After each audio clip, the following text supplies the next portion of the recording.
Hey kids, it's time to get some SML podcast all up in that. I have no idea what that noise is, by the way. What noise? On your end, Val. Something like creaking or banging? Creaking? Not on my side, no. I'm like alone here and there's nothing really working. No machines, no nothing. No screaming, no people. Danny?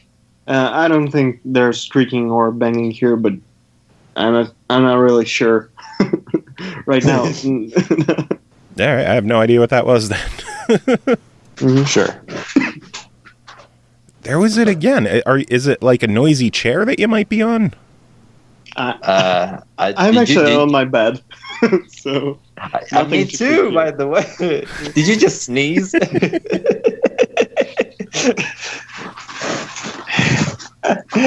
Yeah. Oh well, whatever. It's adding to the atmosphere.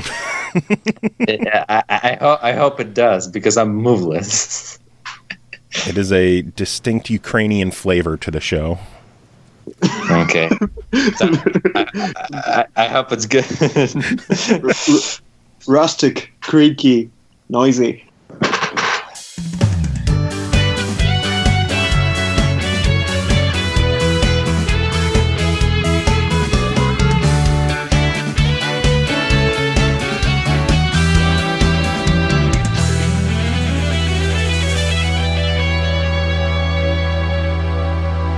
What's up, everyone? This is the SML Podcast. I am your host, Joe. Fun show lined up later on in the episode. We are going to have Val and Danny of Storymind Entertainment joining the show to chat to us about their new game, My Eyes on You, which just had an announced trailer recently and looking pretty good. But before we get to all that, reviews we got to take care of, and we're going to kick things off with our friend Chris Taylor. Chris, how are you doing today? Hey, I'm doing good. How's Texas? Well, it's drying up. There's still some disaster, cleanup going on in the southeast. Austin is now completely dry and boring as far as the weather goes. So, very, very hot. How's the gas situation down there? Oh yeah, I forgot about that. I haven't seen any lines outside of the pumps or anything, but I'm sure that's because a lot of places are kind of empty right now, and maybe it'll calm down once they get filled up again, because they already got filled up again yesterday, and it's like maybe people will figure it out eventually. If the news would stop saying shortage, there wouldn't be a shortage. It's basically how it goes. Hey, it's not news without panic anymore, right? I know, right? Yeah, we're in a disaster, panic-stricken culture right now. These are not the James Monroe era of good feelings or anything. On the bright side, you've had a lot to play recently. It's true.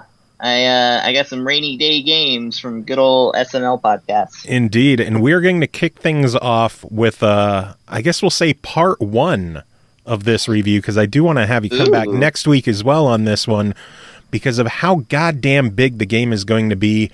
Ys VIII, Lacrimosa of DANA, I think. Woo! Or DANA, D-A-N-A. It's all caps, so I don't know what they're going for. It's a lady's name, so I think it's Dana. Yes! You never know. Developed by Nihon Falcom, published by Ys America. It will release September 12th on PS4, PS Vita, and Steam for $59.99. Adol awakens shipwrecked and stranded on a cursed island. There he and other shipwrecked passengers he rescues from a village to challenge fearsome beasts and mysterious ruins on the isolated island. I don't know if I'm reading this right. They form a village. There he and the other shipwrecked passenger form, not from. Yeah, there you go. Yeah. I can't read today. Amidst this, he begins to dream of a mysterious blue-haired maiden living in an unknown world. Join Adol as he unravels the riddle of the cursed isle and the blue-haired maiden, Dana, in Ys VIII, Lacrimosa of DANA. Chris, tell me, what is this game? What is it? Ys VIII, yes. So, Ys is basically, it's one of my favorite series. the first game I ever rented on the Super Nintendo when we first got one was Ys III: Wanderers from Ys, which eventually became Oath and Felghana on the PSP release. Well, several re-releases. Basically, this is kind of an old school action RPG that has been going on since the 80s, starring the same red-haired kid who looks about half my age now, a guy called Adol. Oh, it's not Adol? Apparently it's Adol. I always called him Adol in the other things. So this game, if you're familiar with the series, it's the first new Cardinal game in the series since Ys VII, which is Ys spelled out 7 for whatever reason. They didn't do this is like, I feel like this is the first Ys to come out over here where they actually give the number. Because it is a little odd as far as the numbering system goes. This is the first new one since 2010, which was Ys VII, spelled out 7. And that itself was about, I want to say, 7-ish years. Well, maybe not 7, like 5 or 6 years after Ys VI, which was the Ark of Napishtim. 4 and 5 never came out over here, except that 4 came out on the Vita as Memories of Celceta, or Celceta? Whatever. Words. One of those crazy English letters. And this game, if you're familiar with Celceta, it looks a lot like that. And it also brings back the concept of having a team rather than just Adol by himself. You're leading, so far in my game, 2 people. Very different characters who kind of act on their own AI and can be switched to instantly as the leader of the group. And each one comes with like different combos, different strengths, different weaknesses. And it feels like the game's starting to lead up to maybe some kind of combo system, but I don't know that yet. We'll get that in the next review. The storyline is, well, like the storyline of any Ys game is Adol is an adventurer, which is funny because some people actually call him out on that. Like there's a lady in this game whom you befriend, and she becomes your first partner, and she's like, "What the hell is an adventurer anyway? Is that a job? Is that really a thing?" So I kind of like that there because ever since the first game, he's been called an adventurer, and he's just a wanderer who gets into adventures. And I guess since every enemy drops piles of gold, it is a lucrative prospect. But yeah, so this adventurer decides he wants to get to some other place, so he winds up getting employed aboard this big cruise ship, which is run by this kind of nice guy captain. And events happen, and the ship winds up wrecked. And he wakes up on an island. He runs into the other girl, into the lady, who is she very much follows the no nonsense, tired of your crap kind of lady, warrior trope, if you will. She's actually pretty charming. I quite like I like her because Adol is fundamentally a silent protagonist. And in this game, which features full voice acting, his responses, even if they're written out, whenever you actually choose an answer, he'll be like, yeah. He'll just like make a grunt kind of noise. So he's almost like going into SimSpeak kind of stuff here, you know? Interesting. Yeah, it's getting weirder and weirder that he doesn't actually talk because everybody else has their voice actors and stuff. And yeah, so it's basically the first part of the game is wandering around this island, and you eventually find some other people from the ship. You befriend some. You find the captain, and he becomes kind of the leader of this sort of de facto town that you're sort of building. And your role in this early part of the game is official cartographer. So your goal is to wander around as much of the island as possible and mark it down on your map. And the map kind of introduces a new concept in that, a newer concept anyway, I think they did it in Celceta or whatever, where you can instant warp to different parts of the game. And that's actually interesting because that follows the formula of Ys VIII. Like Ys VIII just had a bunch of action stages that were tied together in an instant travel map. So I'm like, it's strange that this new thing is such an old thing, you know? Yeah. The action in it is really fast and smooth, and there's now a dash feature so that you can run really fast around the island, which is kind of great to sort of Naruto your way around. That's what I like to call it, when you just run everywhere regardless of the intensity of the situation. The music in it is always been a strength of Ys. Ys always has had like that big metal soundtrack with the violins and pianos and stuff, and this is no exception there. It's got a great soundtrack. Boss battles are super intense. The title music will make you want to cry, and all the incidental music is just like sit back and listen to it on headphones, which is great because it's on Vita, which has, you know, that CD quality stuff. So it's very nice to listen to on headphones. Graphics are best as they've ever been, really. I mean, it looks better than Ys Origin for sure, because Ys Origin I think follows a little bit more like Othenfeld Ghana style, where it's like sprites against 3D kind of thing. This one is full 3D with a really huge polygon count, and by the time I ran into my first big boss that's like, you know, the kind that takes up, you know, part of the scenery sort of thing, it's just like it has that ability to make these jaw-dropping like enemies and bosses come down on you. So it's a great like roller coaster of an action RPG as far as that goes. Nice. Yeah. So it sounds like so far, at least early in the game, this is looking to be another winner. Oh yeah, definitely pre-order this one. Like I'm looking at the Vita version. I've actually gone and pre-ordered the PlayStation 4 version, so I'll be enjoying it all over again on September 12th. Nice. And, yeah, it's definitely one to pick up if you like action RPGs. It's a little more story driven than others. It's got more cutscenes, and whether that's a good thing or a bad thing, I guess that's up to you. But it feels like a more fleshed out RPG of a game than your prior chapters. Nice. Well, I am looking forward to hearing more about this game next week. Clearly, we're going to hold off for the official verdict until then, but it sounds like if you're a fan of the series, this is definitely one that you should not be missing. Yeah, definitely get out there, get those pre-order bonuses and things, whatever is available. I don't actually know if they're doing pre-order bonuses. I think the first run includes an art book with it, I think. Hooray! I love art books. Something like that. One of them. As long as it's got a soundtrack CD in there, too, that would be great. I think the collector's edition is the one with the soundtrack. Get that collector's edition. The soundtrack's awesome.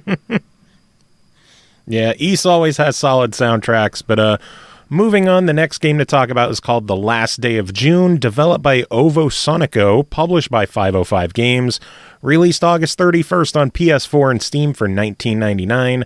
Join Carl and June on what begins as a magical outing to their favorite spot and try to unlock the sequence of events that could save the day and June's life in this cinematic experience that will compel you to ask yourself, what would I do to save the one I love? Chris, what did you do to save the one you love?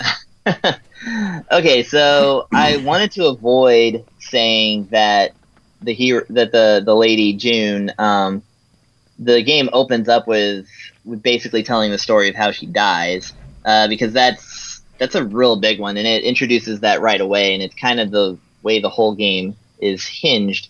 So in that description kind of saves me from that. Now I can just talk about it. Okay, so... See, you were worried, and I said if it happens in the beginning of the game, fucking all bets are off.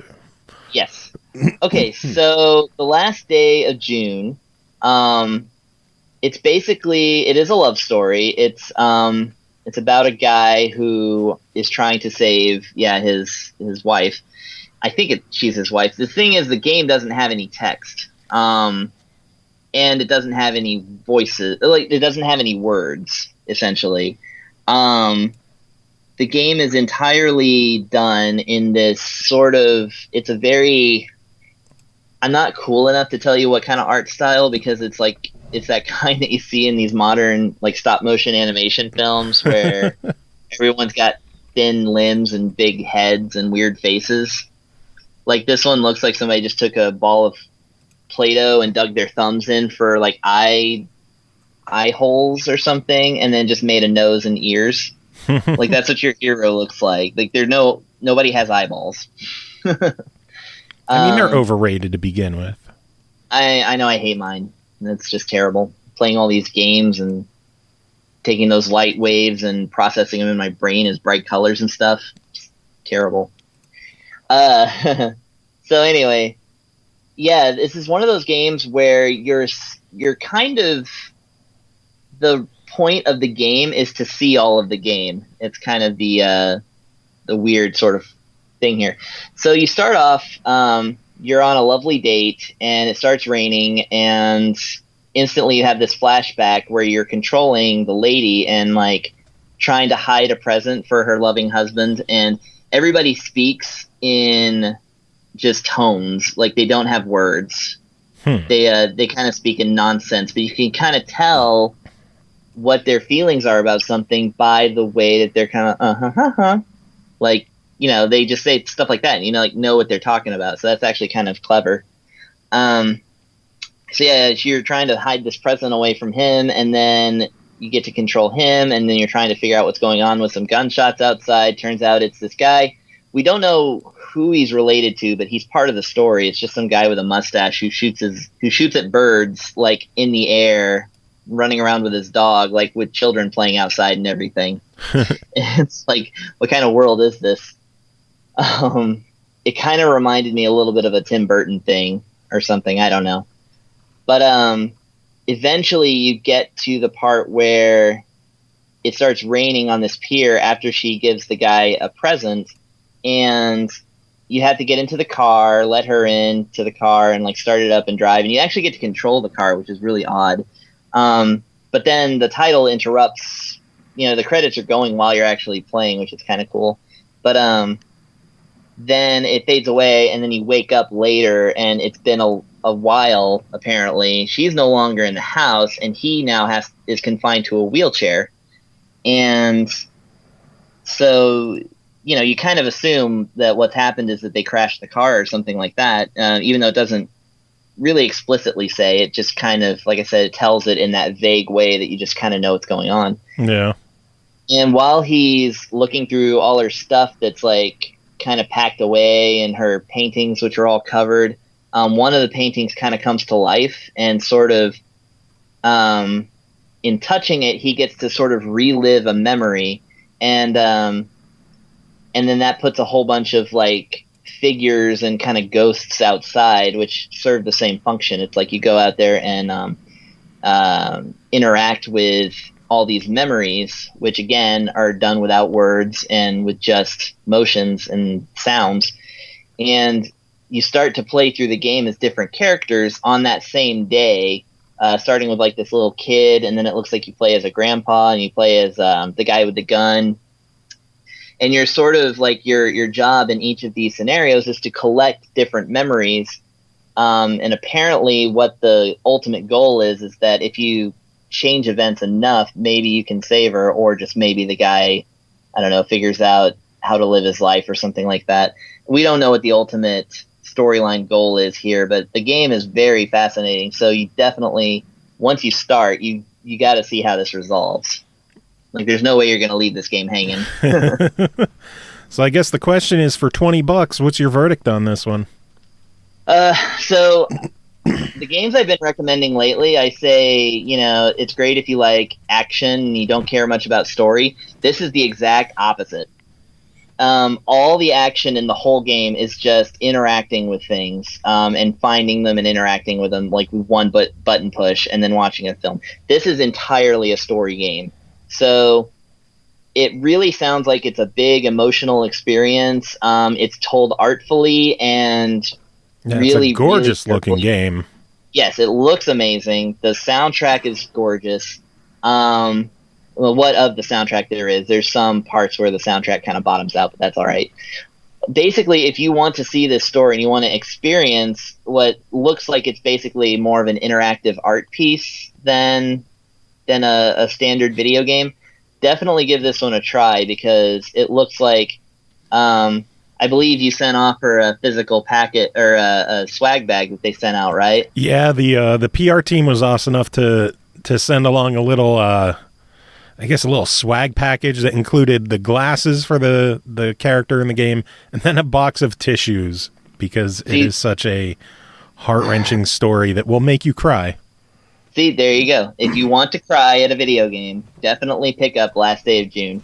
If you're looking for something that, is running and jumping and stuff, I mean, the main character's in a wheelchair. It's just... Not going to jump much. I want to say that's not the first character that doesn't have the use of his legs, but I think that's the first time you're playing a wheelchair-bound character in a video game, if I'm not mistaken. I'd like to find that out, actually. Well, there's your homework, Chris. Yeah, I'm going to find out. That's the game there. Buy it if you want the story. Sounds good. And if you're a potential Steam buyer, if you buy it by the 15th of September, you'll not only get a 10% discount, but you get a free copy of Brothers, A Tale of Two Sons as well. So yeah, there you go. Steam buyers, get on that. Yeah. And then the last game that you're here to talk about this week is called Windjammers, developed and published by DotEmu. It released August 29th on PS4 and Vita for $14.99 and is a cross-buy title. Windjammers is a fast-paced head-to-head arcade game where two players face off on a court and throw discs at the opponent's goal zone to score points. Incredibly fun, intensely addictive, Windjammers is the adrenaline rush you're looking for. Chris, what the hell is Windjammers? What the hell is going on here? Okay, Windjammers is actually a NEOGEO game from back in the 90s, I believe. Because I think it came out on the NVS system. That was the one that was basically like the quote-unquote arcade perfect experience. I don't remember if it was the AES or what. I'm not a NEOGEO guy. Really. I mean, I love their games. I just don't know too much about the systems. I think it even came out on the CD system. But this is one in their line of extremely addicting sports games that don't really play like any kind of sport. So what it is basically like, I want to say Ultimate Frisbee, but that's actually a game, and it's not that. So it is a game where you are throwing a Frisbee around a court, which is displayed horizontally like an old school tennis game. And it really plays a lot like tennis, like a Mario's Tennis kind of thing. In that, like, you throw the disc. It's like a mix of soccer, tennis, and Frisbee. Yes, that's exactly. So you throw your disc, and with a, there's only really two buttons. One is the throw, and one is the lob. Whereas the lob, you can throw it up and, see if it can land on the ground. Because if it lands on the ground and the guy doesn't pick it up, that's 2 points for you. And then they have a 3-point and a 5-point, and basically the stage determines where the 3 and 5 points are, but usually the 5-point zones get bigger the more you score on the other guy, so that it becomes easier to score back on you, kind of leveling the playing field, But yeah, you can throw it fast, you can bounce it off the walls, you can throw it with a curve. All of these are determined by your stick action. You can kind of do throwing a Hadouken type motion and get it to kind of curve in. And all you have to do to catch the Frisbee is just make contact with it. And your characters can also dive. And so you can either dive all around the court or you can run around the court. Some characters are too slow to run, but they're really, really heavy on throwing. So it's kind of finding your character that has that good balance of speed and power. Those are the only two stats in the game. And, the main game actually takes you through, I think, 8 levels. You just play against each of the characters, and if you win against all of them, then you get the ending, which I actually ended up doing. Ooh. So I was able to beat this one. This is the second time ever I've beaten a game before reviewing it. So that was really fun. Well, I'm proud of you, Chris. Aw, well, thanks. So basically, Windjammers is it's just this perfect sort of easy to get into, easy to get hooked on, but it takes a while to master. the easy mode, which is the one I beat, it was actually really challenging towards the end, but the game gives you, instead of the arcade version, which, is based on credits, this game gives you, what is it? I would say, I guess $1.25. So you have 5 credits. So you get to start the game with $1.25 in credits. And so if you can beat the game by then you get the ending. And yeah, it gets really intense. Like you're really like, I was sitting up like sweating over some of these stages. So that was really good. The cool thing about this version, by the way, is that it introduces both couch competitive multiplayer, so you can get a second controller and play that way, or you can actually play online and face people randomly and earn rankings on the online leaderboards, as well as kind of leveling up your character, quote unquote. I didn't mess with that because I avoid online gameplay, but it seemed pretty cut and dry as far as that goes. And that does introduce, like, if you've mastered the game and you want to take on all those crazy people who have, mastered the game as well. Yeah, if you want to get your ass kicked by strangers, the options there. There's no limit to the amount of ass kicking you can receive. Or give if you're that kind of person. But yeah, it has that NEOGEO big, bright, beautiful sprites, really awesome pounding music, and just that goofiness. It was originally a Data East game, which they're known for their big, bright, beautiful, also really weird games. And indeed, this game does feature like voice acting to some degree, and all of your characters are from different countries. So it is kind of funny to hear them all kind of cycle through their sort of nonsense, languages and stuff. Now, I know the arcade game originally had Japan, Spain, Italy, United States, and Germany.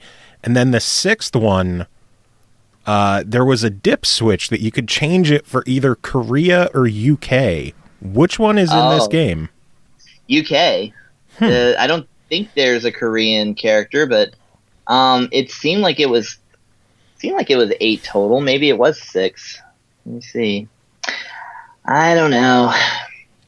No, it's possible they have extras for the PS4 release. I don't know. I didn't play it. Well, I played it, and it looked like exactly what I was watching on videos of the old game. So, yeah, visually it looks pretty much exactly the same. I'm curious to know if people who have been complaining about like the Arcade Archives games coming out at $8 a piece are going to have an issue with this one being 15. I can only say that they have added enough to this one that I think it's a worthwhile purchase at 15, because like online gameplay, that's not easy to set up. True. Especially that you're retrofitting a classic game to do it. Like, I think that takes a lot more than people think it does. Yeah, and then they also have 2 unlockable mini games as well with dog distance and bowling. Yes, those games. Okay, so those in the original game act as like, in Street Fighter 2 when you have to beat up the car or punch barrels on their way down. Yeah. It just interrupts the game occasionally with those play for bonus points kind of things. And yes, you can play them independent of the rest of the game. And actually, the bowling game is really fun. It just lets you throw your disc into a bunch of bowling pins, or Skittles as they call them in the UK. I found out. I've been watching this British show, and apparently that's what a Skittle is. Interesting. See, I'm learning stuff on the show now too. I mean, I only just heard it on a show in reference to bowling. So nice. So I guess overall, what is your verdict for $15? Man, for $15, just get it. And also get all those $8 ones, too. Just suck it up. You have a job, right? You work at McDonald's cleaning the fry pans and stuff. This is what you're doing that for, so go buy them, all of them. Nice. Yeah. All right, well, Chris, thank you so much for covering these games. I know we'll have you back on again next week to keep talking about Ys VIII. I am very, very eager to hear what else you have to say about that game. And, again, that one releases on the 12th, so get your pre-orders in. Yeah, do it. Do you have any final words to sum everything up? No.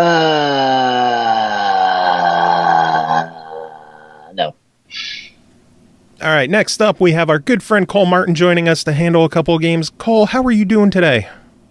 It's been a rough day, but I think I'm alive, so we're going to go with that. Hey, that's always a positive when you're above ground, I guess. Right? I woke up not dead. We'll take everything Yay. else in stride. Did you run out of baby oil? Is that the problem? No, but I did. I fell and I hit my wrist on the refrigerator, and I think I might have fractured it. Well, put baby oil and I'm on being, it. Yeah, that's why I'm all like, I'm not going to the hospital. Fuck y'all. So I may suck it up and go to urgent care and get an X-ray tomorrow. Oh God, you have a fracture? Someone needs a rub down. Yeah, like I'm gonna go to a different hospital because I don't want baby oil. I don't want to be rubbed down. Oh boy. Anyway, you have a bunch to talk about today. Like, you are pulling quadruple duty as you've got 4 games to talk about, and we're gonna kick it off with a pretty big one. Life is Strange Before the Storm, developed by Deck 9, published by Square Enix. Episode 1 released August 31st on Xbox One, PS4, and Steam for $5.99.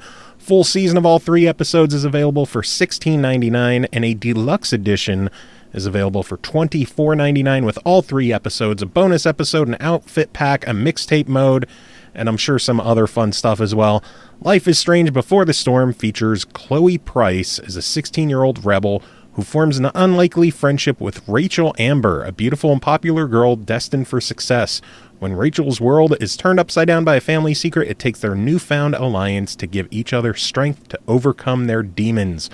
Cole, tell me about Life is Strange Before the Storm. Can I fangirl? Oh my god, we get to go back to Arcadia Bay. Well, you just did, Yay. so no. Oh, well, too late now. Okay, so we get to go back to Arcadia Bay, and we actually go back in time a little bit. When we meet Chloe in the first Life is Strange, she's 18? 19? Something like that. In that age. Yeah. So now we're going back a little bit. It's before Max has returned to Arcadia Bay. Max is all over the place in her own way,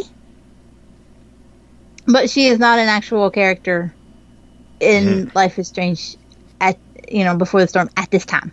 Because this is 2 years before she's come back. Chloe is still very obviously affected by her absence, though.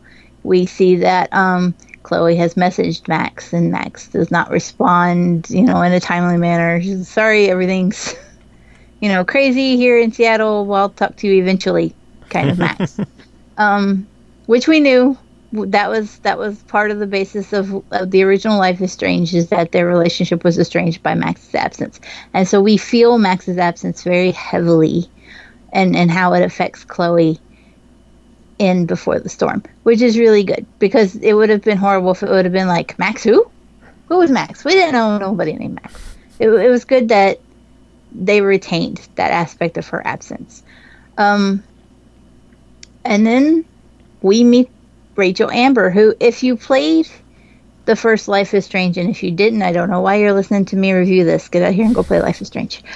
But if you played the first one, Rachel's absence was Chloe's driving force to find out what had happened to Rachel Amber.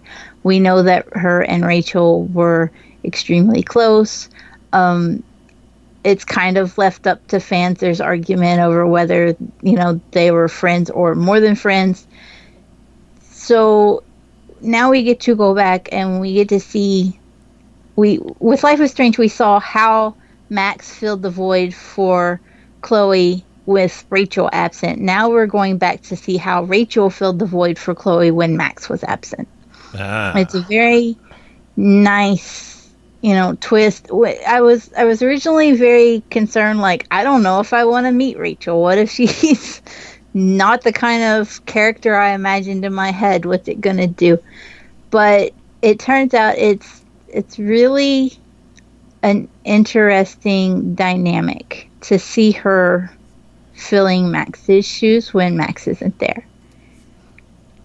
And then to compare that to how once Rachel was gone, Max took over again. So it turned out a lot better than I anticipated, without giving any spoilers. But Yeah, because clearly in episodic, you got to watch with the spoilers and fun stuff like that. How well did the game transition from Don't Nod covering the first game to Deck 9 doing the prequel? They did extremely well. Like, every aspect that you love from Life is Strange is there. The art style is identical. Everybody looks the same. They don't sound the same. They don't sound the same. There is a different character voicing Chloe. And it is a little noticeable. I think it's more noticeable for me than most other people because I only recently played the first Life is Strange. I had not played that until last month. Yeah, hooray for writer or for voice actor strikes and stuff like that. Yeah, so it was noticeable to me, but not so overwhelmingly. Like, I think if it's been somebody who hasn't played in a couple years, they're gonna be like, "Oh yeah, that's Chloe," and go on and not be bothered at all.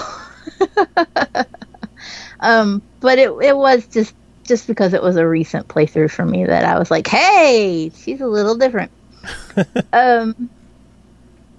I think one of the hardest things with the game was knowing how Chloe's relationships with certain characters play out and not making decisions in Before the Storm based on how you felt at the end of Life is Strange. Like, in my head, I'm like, it's a prequel. I've got to give everybody a chance. And then on the other side of me, I'm like, yeah, but I know what they did.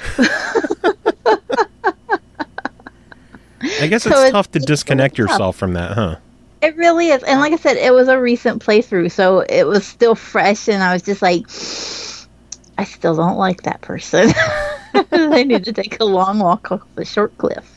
But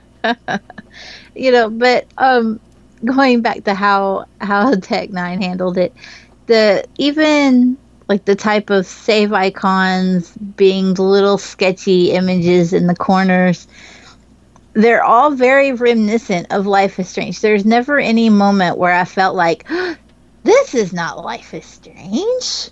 It was still very well incorporated, even with the change in developers.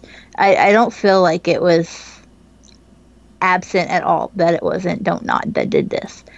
And then I lost my train of thought. It's good to hear that it still feels, like Life is Strange. It feels very much. It's like putting on a comfortable pair of shoes. Like, as soon as you load it up, you're like, I know how this is gonna go. And they did have an extra challenge. I'm gonna cut you off. You're gonna wait. They had an extra challenge with having to find a way to make the game interesting, in that Max had her rewind powers in the first Life is Strange, and Chloe obviously does not have any supernatural powers. And since you are in control of Chloe, how are you going to move about the world? And so they have chosen to give her backtalk mode. And backtalk mode is where Chloe uses her wits and her cynicism and just her snarky and bad teenage angsty attitude, and she uses it against or in favor of. That plays out as well with the authority figures that she encounters. So in one instance, you may have to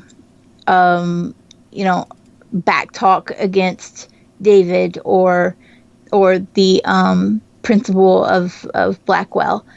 And who Chloe is backtalking, some of them are easier to win against than others. So when in backtalk mode, the opposing character will make a comment, and there will be keywords in that comment. And Chloe needs to use that keyword and turn it back on them in some way. So there will be the 3 dialogue options. 2 of them will include the keyword, and it's up to you to determine what that keyword was. There goes the dog.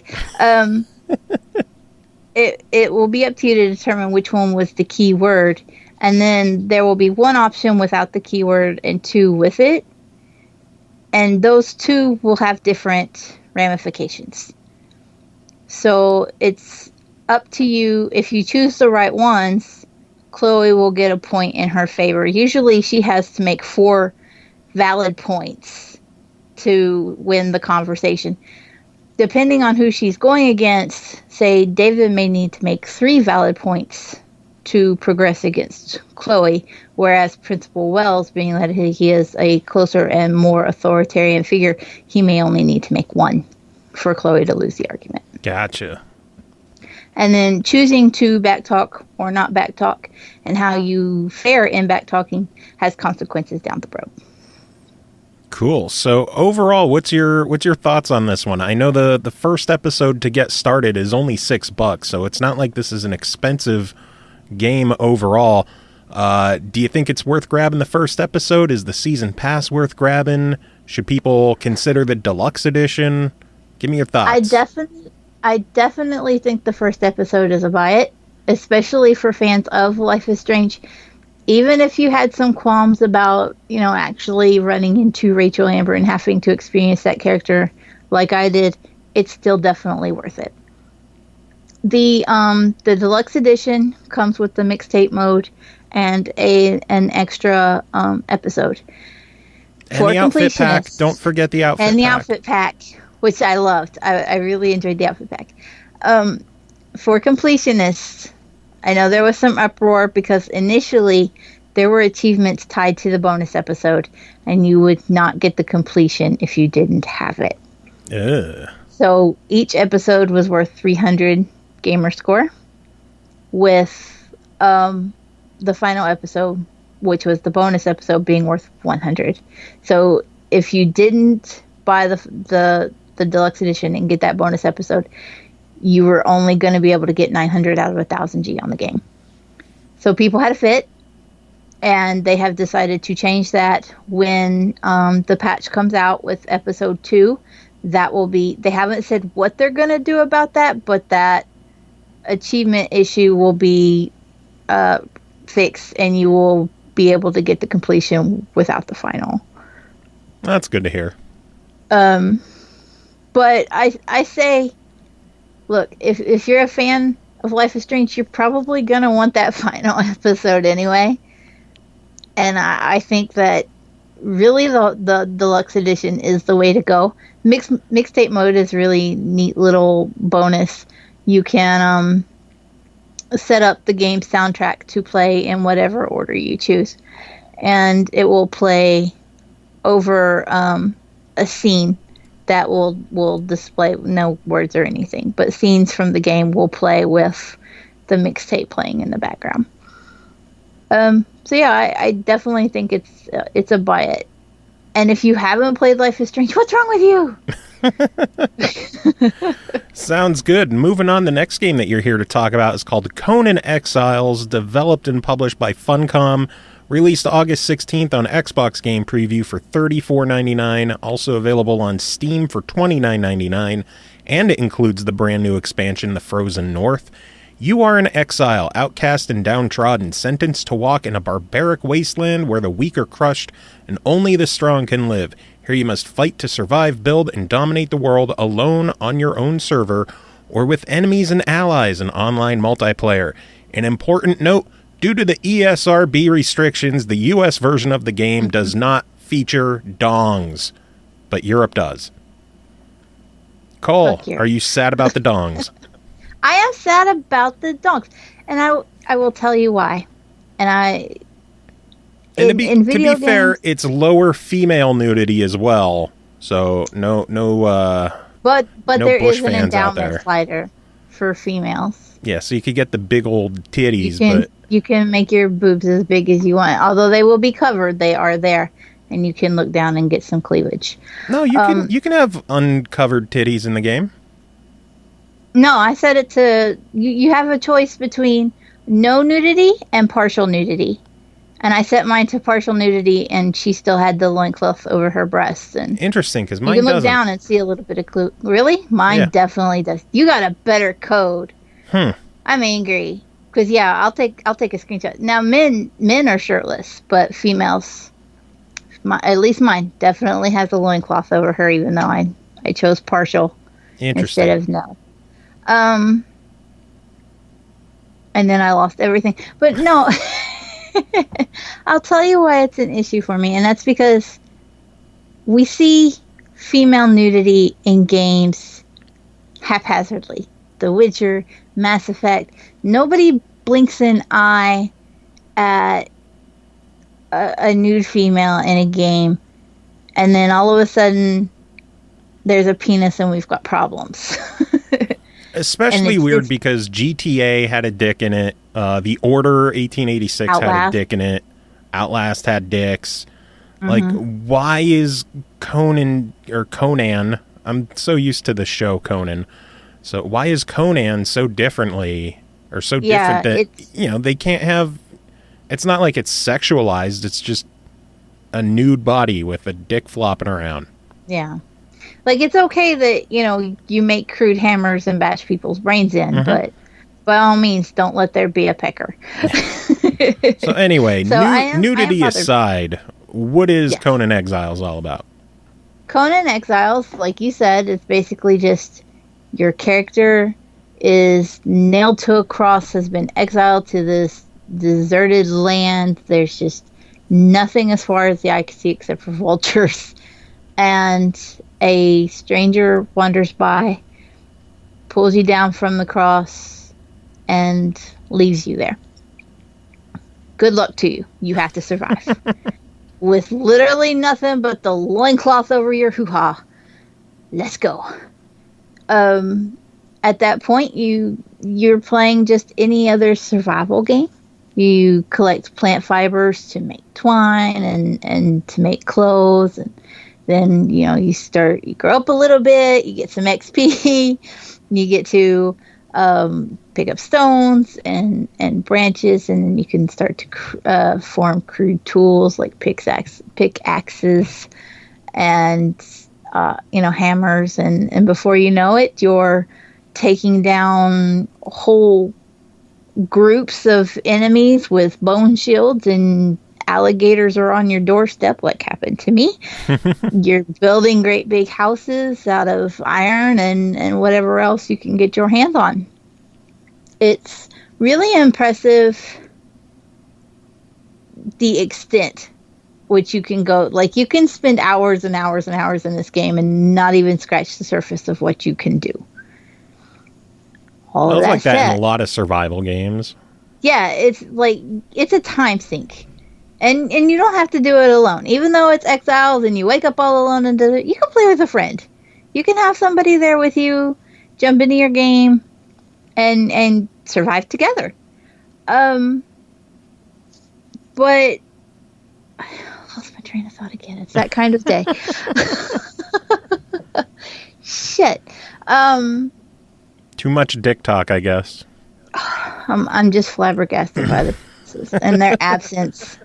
Flustered by their absence. So what does this game have that like Ark doesn't, or what is this missing that Ark has, or other survival games? Because there's a number out there.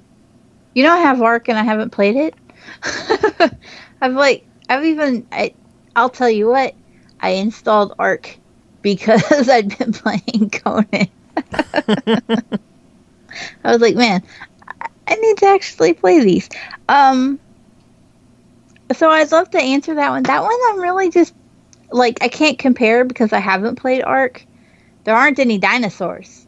I don't think you can tame animals. If you can, that's way beyond the XP that I have managed to gather. Unfortunately, I'm really bad when I start these kind of survival games, and I die about 700 times. And then I wake up one day and I'm like, oh, that's how you play. And I'm fine. And this one wasn't an exception, and so I feel like I didn't get as far as I would like to, even with the insane amount of time I spent, because I died a lot. Well, I was so proud of myself when I got my house built, though. I was like, I'm going to die less. And then the alligator come through it because it's game preview and shit like that happens, and the alligator warped through the sandstone and bit me anyway. That's hilarious. But with that said, it is a game preview game. Yeah. And I've seen people already be all like, "Oh, I got my money back. It's broken." Look, game preview. And game preview games, they are meant to have bugs. It's just the way the cookie crumbles.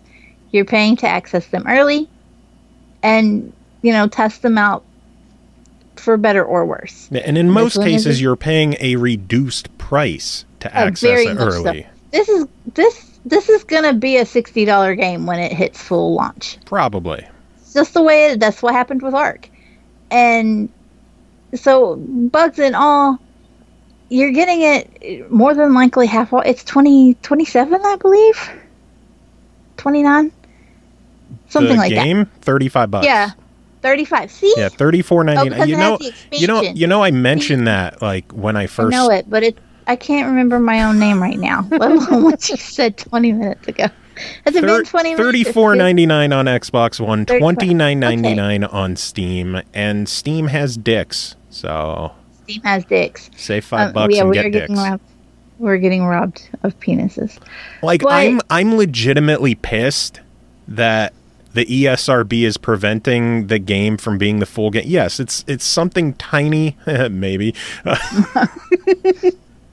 It's something in the grand scheme of things is just a small detail that in actuality you're gonna get clothes on relatively quickly. Pretty quickly, yeah. But it's still shitty that America has nudity cut because of how prudish things are. And there were people... I don't think it would be even like as severe of an insult if it weren't for the fact that, oh, Europe's fine. Europe can have dicks. Like, and Steam can have dicks. We don't have region specification on codes. So, like, what if I switched my account to say it was a UK account? Would I automatically unlock penises? The crazy thing is, a lot of people, they were throwing out the guesses that you could switch your console and change it to European region and download that version, and then that one will have nudity. And from what I could tell, I believe it ties to the server that you connect to and not what version of the game it is, because Europe, to unlock the nudity, the full nudity in the game, you have to download a nudity DLC item. It's a free item, so you're not paying extra for dicks, but I have it downloaded because I wanted to try out if you're able to switch to a different region and access the nudity.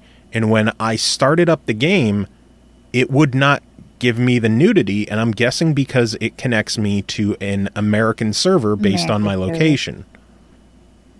So you can't even game the system.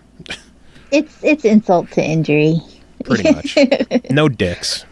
No, yeah. But otherwise, no coochies, no dicks. But what are you gonna do? In my case, I didn't even get boobs. Yeah, I'm not sure what's up with that. I don't know. I'll take a screenshot. I'll send it to you. America is supposed to have American version is supposed to have the partial topless nudity because no one gives a fuck about titties in games anymore. Like, that's just whatever. It's just it's the lower nudity that's the issue. And you're right. Like, The Witcher has lower female nudity. We mentioned a handful of other games have lower male nudity.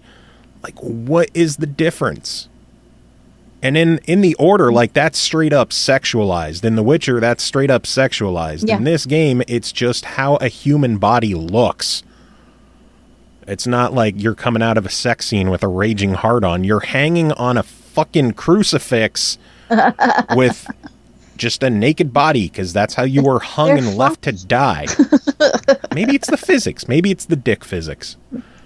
Jiggle physics. Anyway, we've spent way too much time talking about this one, so sum it up. $35. Is this one worth checking out now, or is it worth waiting a bit, because it's not supposed to hit full release until early 2018? I am going to give this a solid try it. Only because I don't want anybody to be like, hey, I bought that on your recommendation and it was early access and it froze, because there were macro freezes and stuff when I was playing, especially when I was loading the menu. I would like to revisit that after it's been patched a couple times and like is closer to full release, because I think it would if they fix the few little hiccups, it's an easy buy it. I enjoyed it. I played it like 8 hours straight before I was like, shit, I haven't ate today. But on the account that it is game preview. Yeah, I'm sure we'll talk about it more as the game progresses and gets closer to final release. Like later on in the show, we're going to be talking about Ark as well, because, you know, we covered that one way back when it first hit game preview, and now that one released, so we're covering it once again.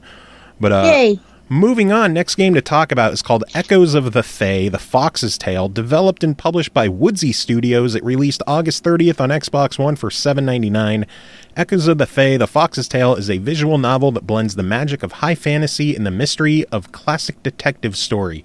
Play is Sophia Rykov, hopefully I said that right, a private investigator with a secret of her own, the power to turn into a cat, as she searches for the truth behind a missing Leshan soldier.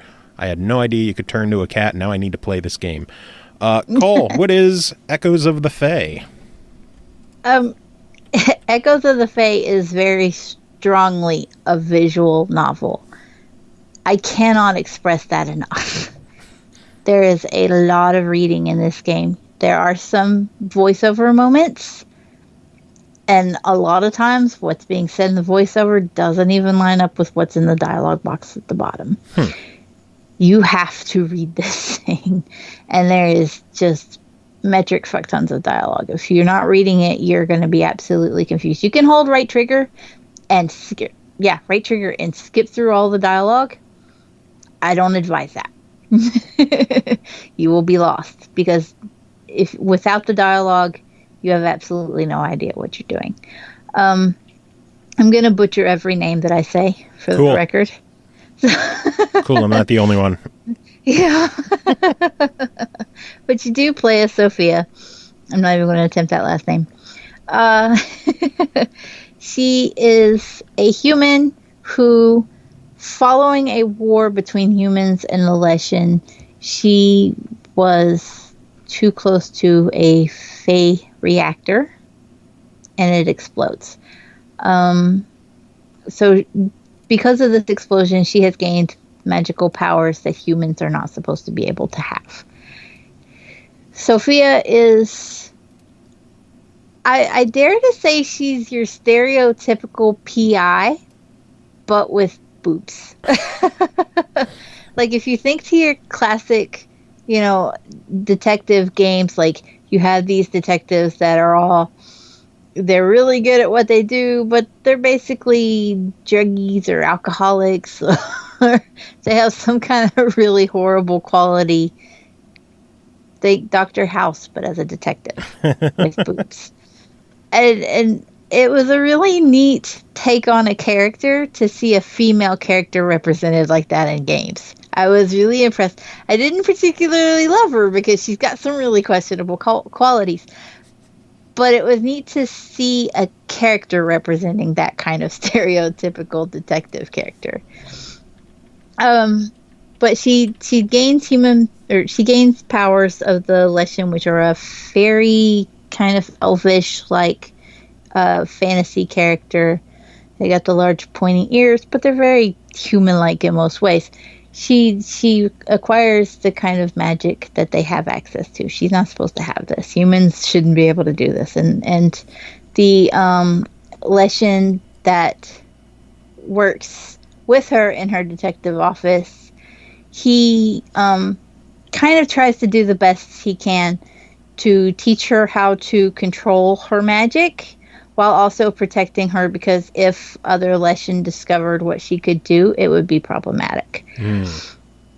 So very early in the game, they are approached by a Leshan who was told that her son had died during the war, but she suspects that may not have been true.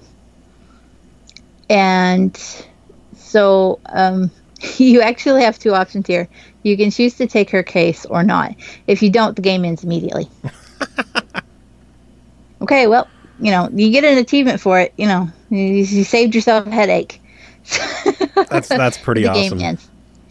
If you do take the case, though, then you continue on with the game, and you have to use Sophia's powers to transform into a cat and back, so that you can sneak into different office buildings and city hall and churches and stuff in the world to come across evidence or to eavesdrop on conversations to uncover what really happened to this Leshen soldier.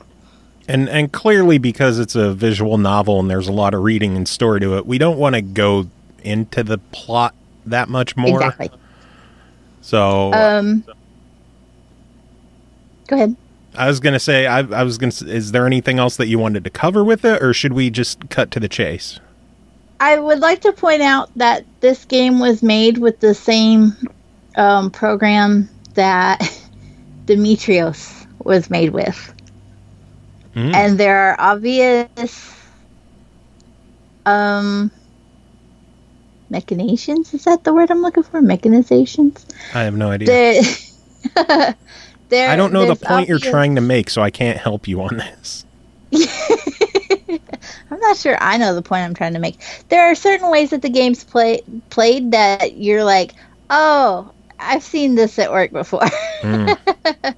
It's very similar to Demetrios in a lot of ways, even though it's from a completely different studio. But I think it's just because it's made with what's a program called Game Maker Studio. Gotcha.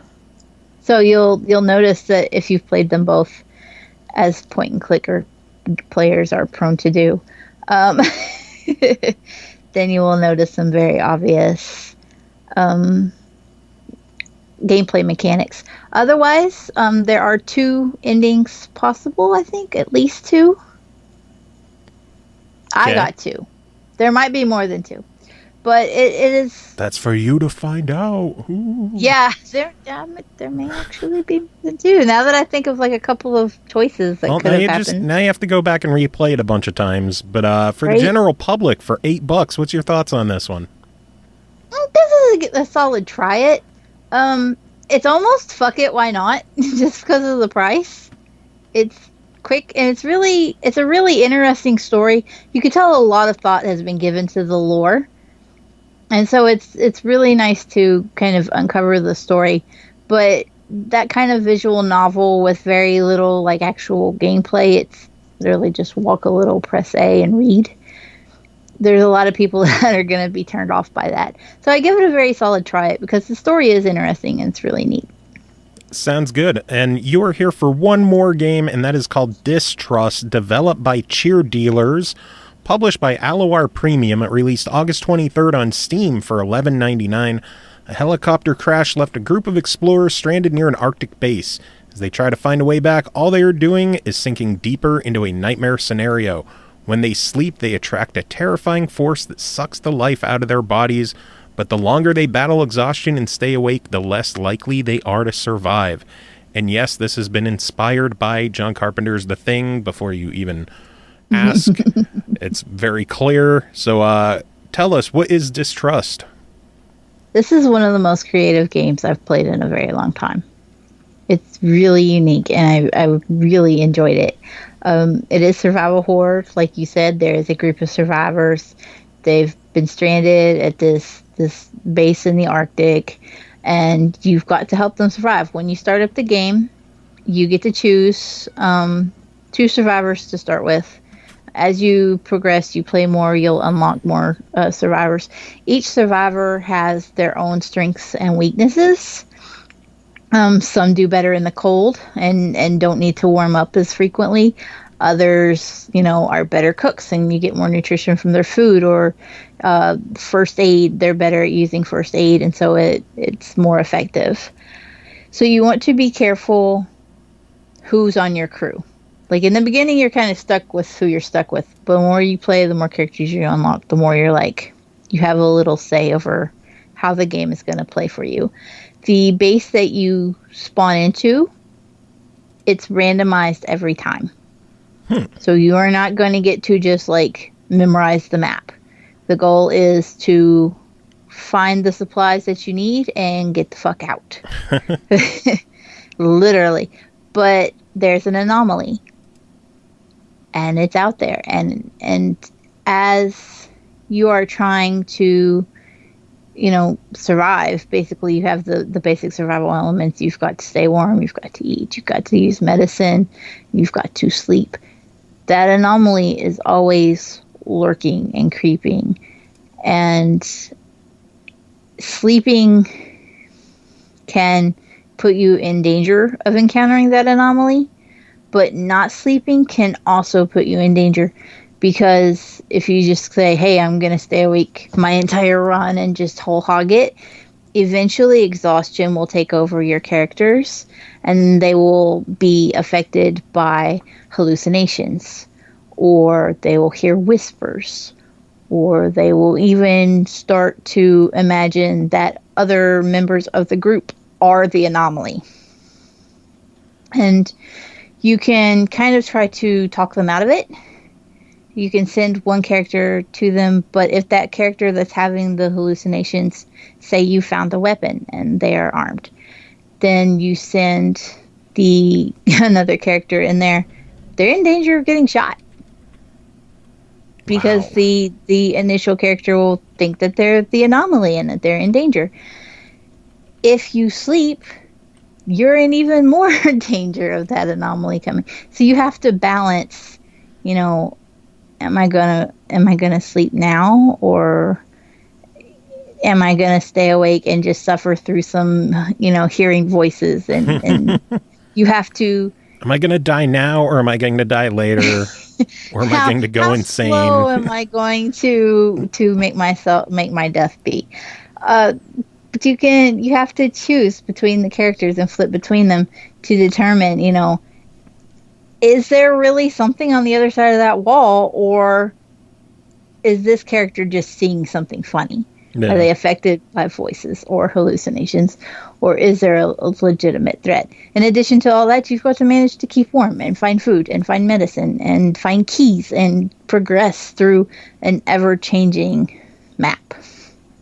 I also like the fact that visually it looks kind of like an isometric strategy game. So it's not just like the normal dark and dingy third-person survival horror kind of experience. Exactly. And you're not overwhelmingly just like waiting for something to fall to scare you. It's a slow and steady build-up of, is there something on the other side of that door? Or am I just seeing it? It's very psychological. That's what, it couldn't be freakier if it had that music going when the anomaly is lurking around. I was so on edge and uneasy every time I unlocked the door. I was just like, I don't know what I'm going to find in here. It was terrible. I was scared. But I think you should buy it, because it was also fun as fuck, and I lost a lot of time. You didn't even let me ask for $12. That's how important it is. Fuck you. For $12, what do you think of this one? Buy this game. And I hope that this comes to console, because I had a shit ton of fun with it, and I really want to play it some more. Well, I will cross my fingers as well, and when I send the PR people the link to the review, I'll be like, console, please? please, pretty please. Especially if, with all the rumors of Xbox getting mouse and keyboard support. Yeah. I don't want that. I just know if mouse and keyboard comes, for some games and not others. it's gonna make shit so much worse with any kind of shooter ever, because I know they'll supposedly find ways to block out people from doing something a certain way, but they already have the Cronus Max and shit like that that already destroys a lot of shooters. Yeah. I don't want to see mouse and keyboard support come to consoles. Keep it on PCs where it belongs. I just want Stardew Valley to be easier to play. They could bring it as long as all these PC exclusive games come to console, like Age of Empires got announced. Yeah, that would be nice. Oh, well, some experiences can only be experienced on a PC. Well, then fucking keep some experiences on console, too. This is a whole different conversation. So, just kind of Distrust, buy it. Cole, thank you so much for joining and covering these games. I know you'll be back on again soon. Any final words to sum everything up? Nope. Thanks for having me. All right, next game to talk about is called Ark Survival Evolved, developed and published by Studio Wildcard. It released August 29th on Xbox One, PS4, and Steam for $59.99. And by release, I mean like out of the early access game preview shit. Stranded on the shores of a mysterious island, you must learn to survive, use your cunning to kill or tame the primeval creatures roaming the land, and encounter other players to survive, dominate, and escape. We have our friend John Mank covering this one. John, how are you doing? Doing fantastic, Joe. Another lovely, lovely day. This is a special one. You're actually recording this one next to me, which is unique for this show. And for the sheer fact we haven't seen each other in quite a while. Indeed. So, Indeed. So definitely a good time. And hopefully you're loud enough. Fingers crossed. Mr. Soft-spoken over there. Give me a break. Such a dick. I don't want to have to edit things. I understand. I'm lazy. I am very lazy. Believe me, Joe. I know. I'm right there with you, though, so. So, what is Ark? Tell us about Ark Survival Evolved. Ark, it's an open-world sandbox game. You literally struggle to survive every day. You gather materials, level your character up, learn various tech along the way, tame dinosaurs. Dinosaurs. Shoot guns at dinosaurs. You know, it's... See, now, when I played the game, because we played this and talked about it quite a while ago, but I know you've put more time into this game than anybody else I know. Ugh. When I played this one, I never was able to get up to the point of, like, guns and futuristic technology stuff. Like, I'm awful at sandbox games and survival games in general. It's one of the things about the game. When you're going for guns and things like that, and some of the more fun stuff like that, it's really more end-game material. You really don't encompass and see any of that till you're, God, 60, 70, and max levels. Now, how many hours would that take to get to? On an official server? Quite a long time. It's probably one of my greatest annoyances of the game. You spend so much time trying to level up to get to that kind of stuff. It is a grind. So what's the difference between official servers and unofficial? Official servers, you're locked into the basic settings as it was set up by the developers. You have certain harvest rates, what your dinosaurs can do damage-wise, what your character can do damage-wise, and your stats are locked and they increase in certain rates.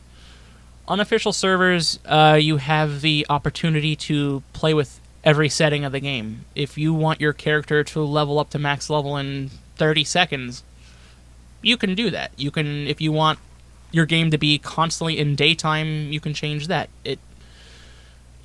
You can play the games where you'll never die. You don't have to worry about food, no water.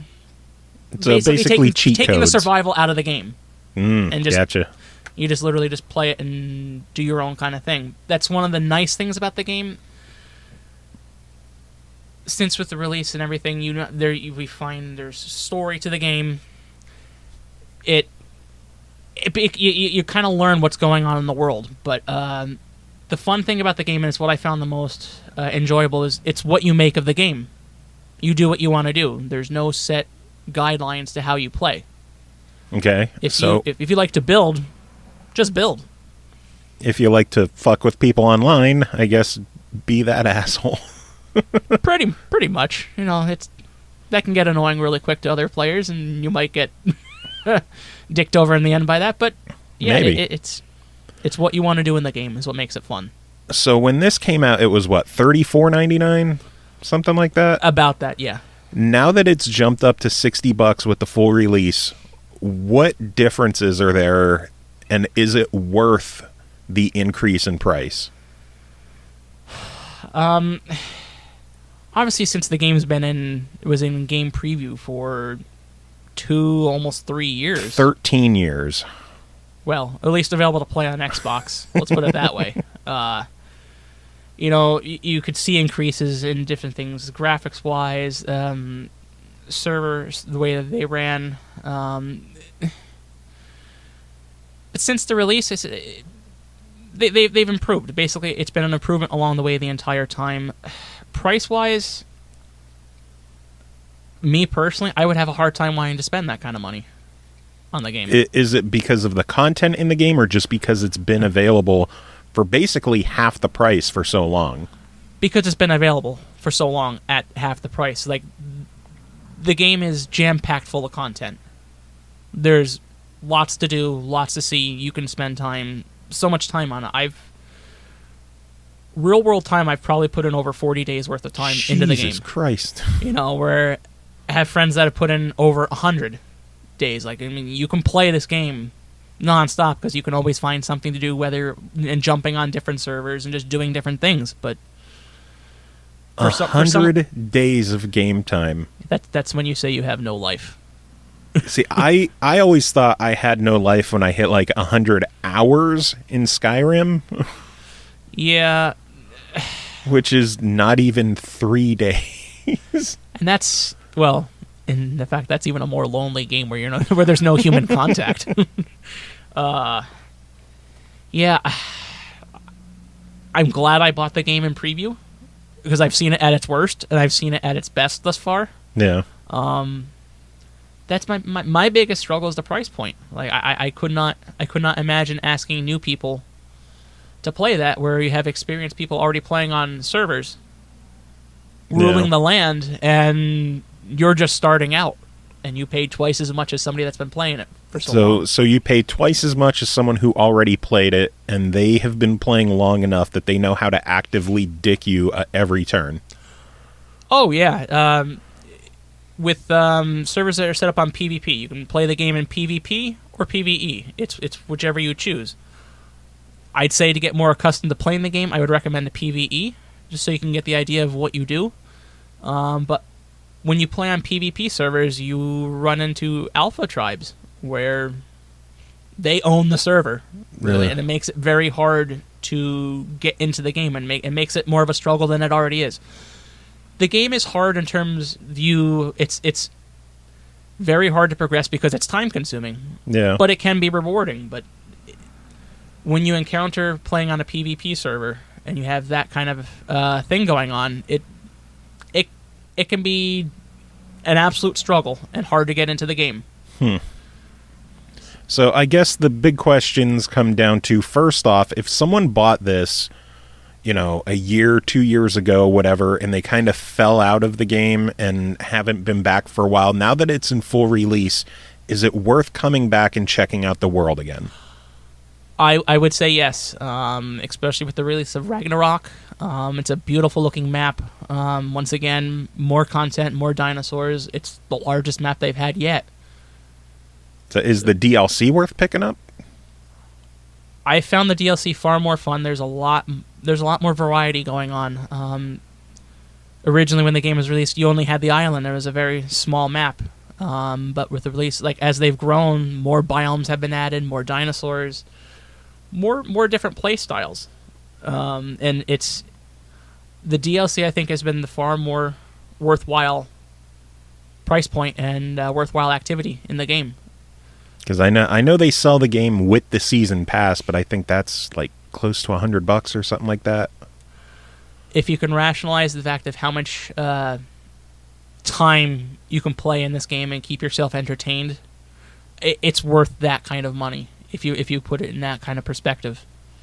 So for new people coming to the game for $60, what kind of verdict would you give this? Buy it, try it, deny it. What are your thoughts for $60?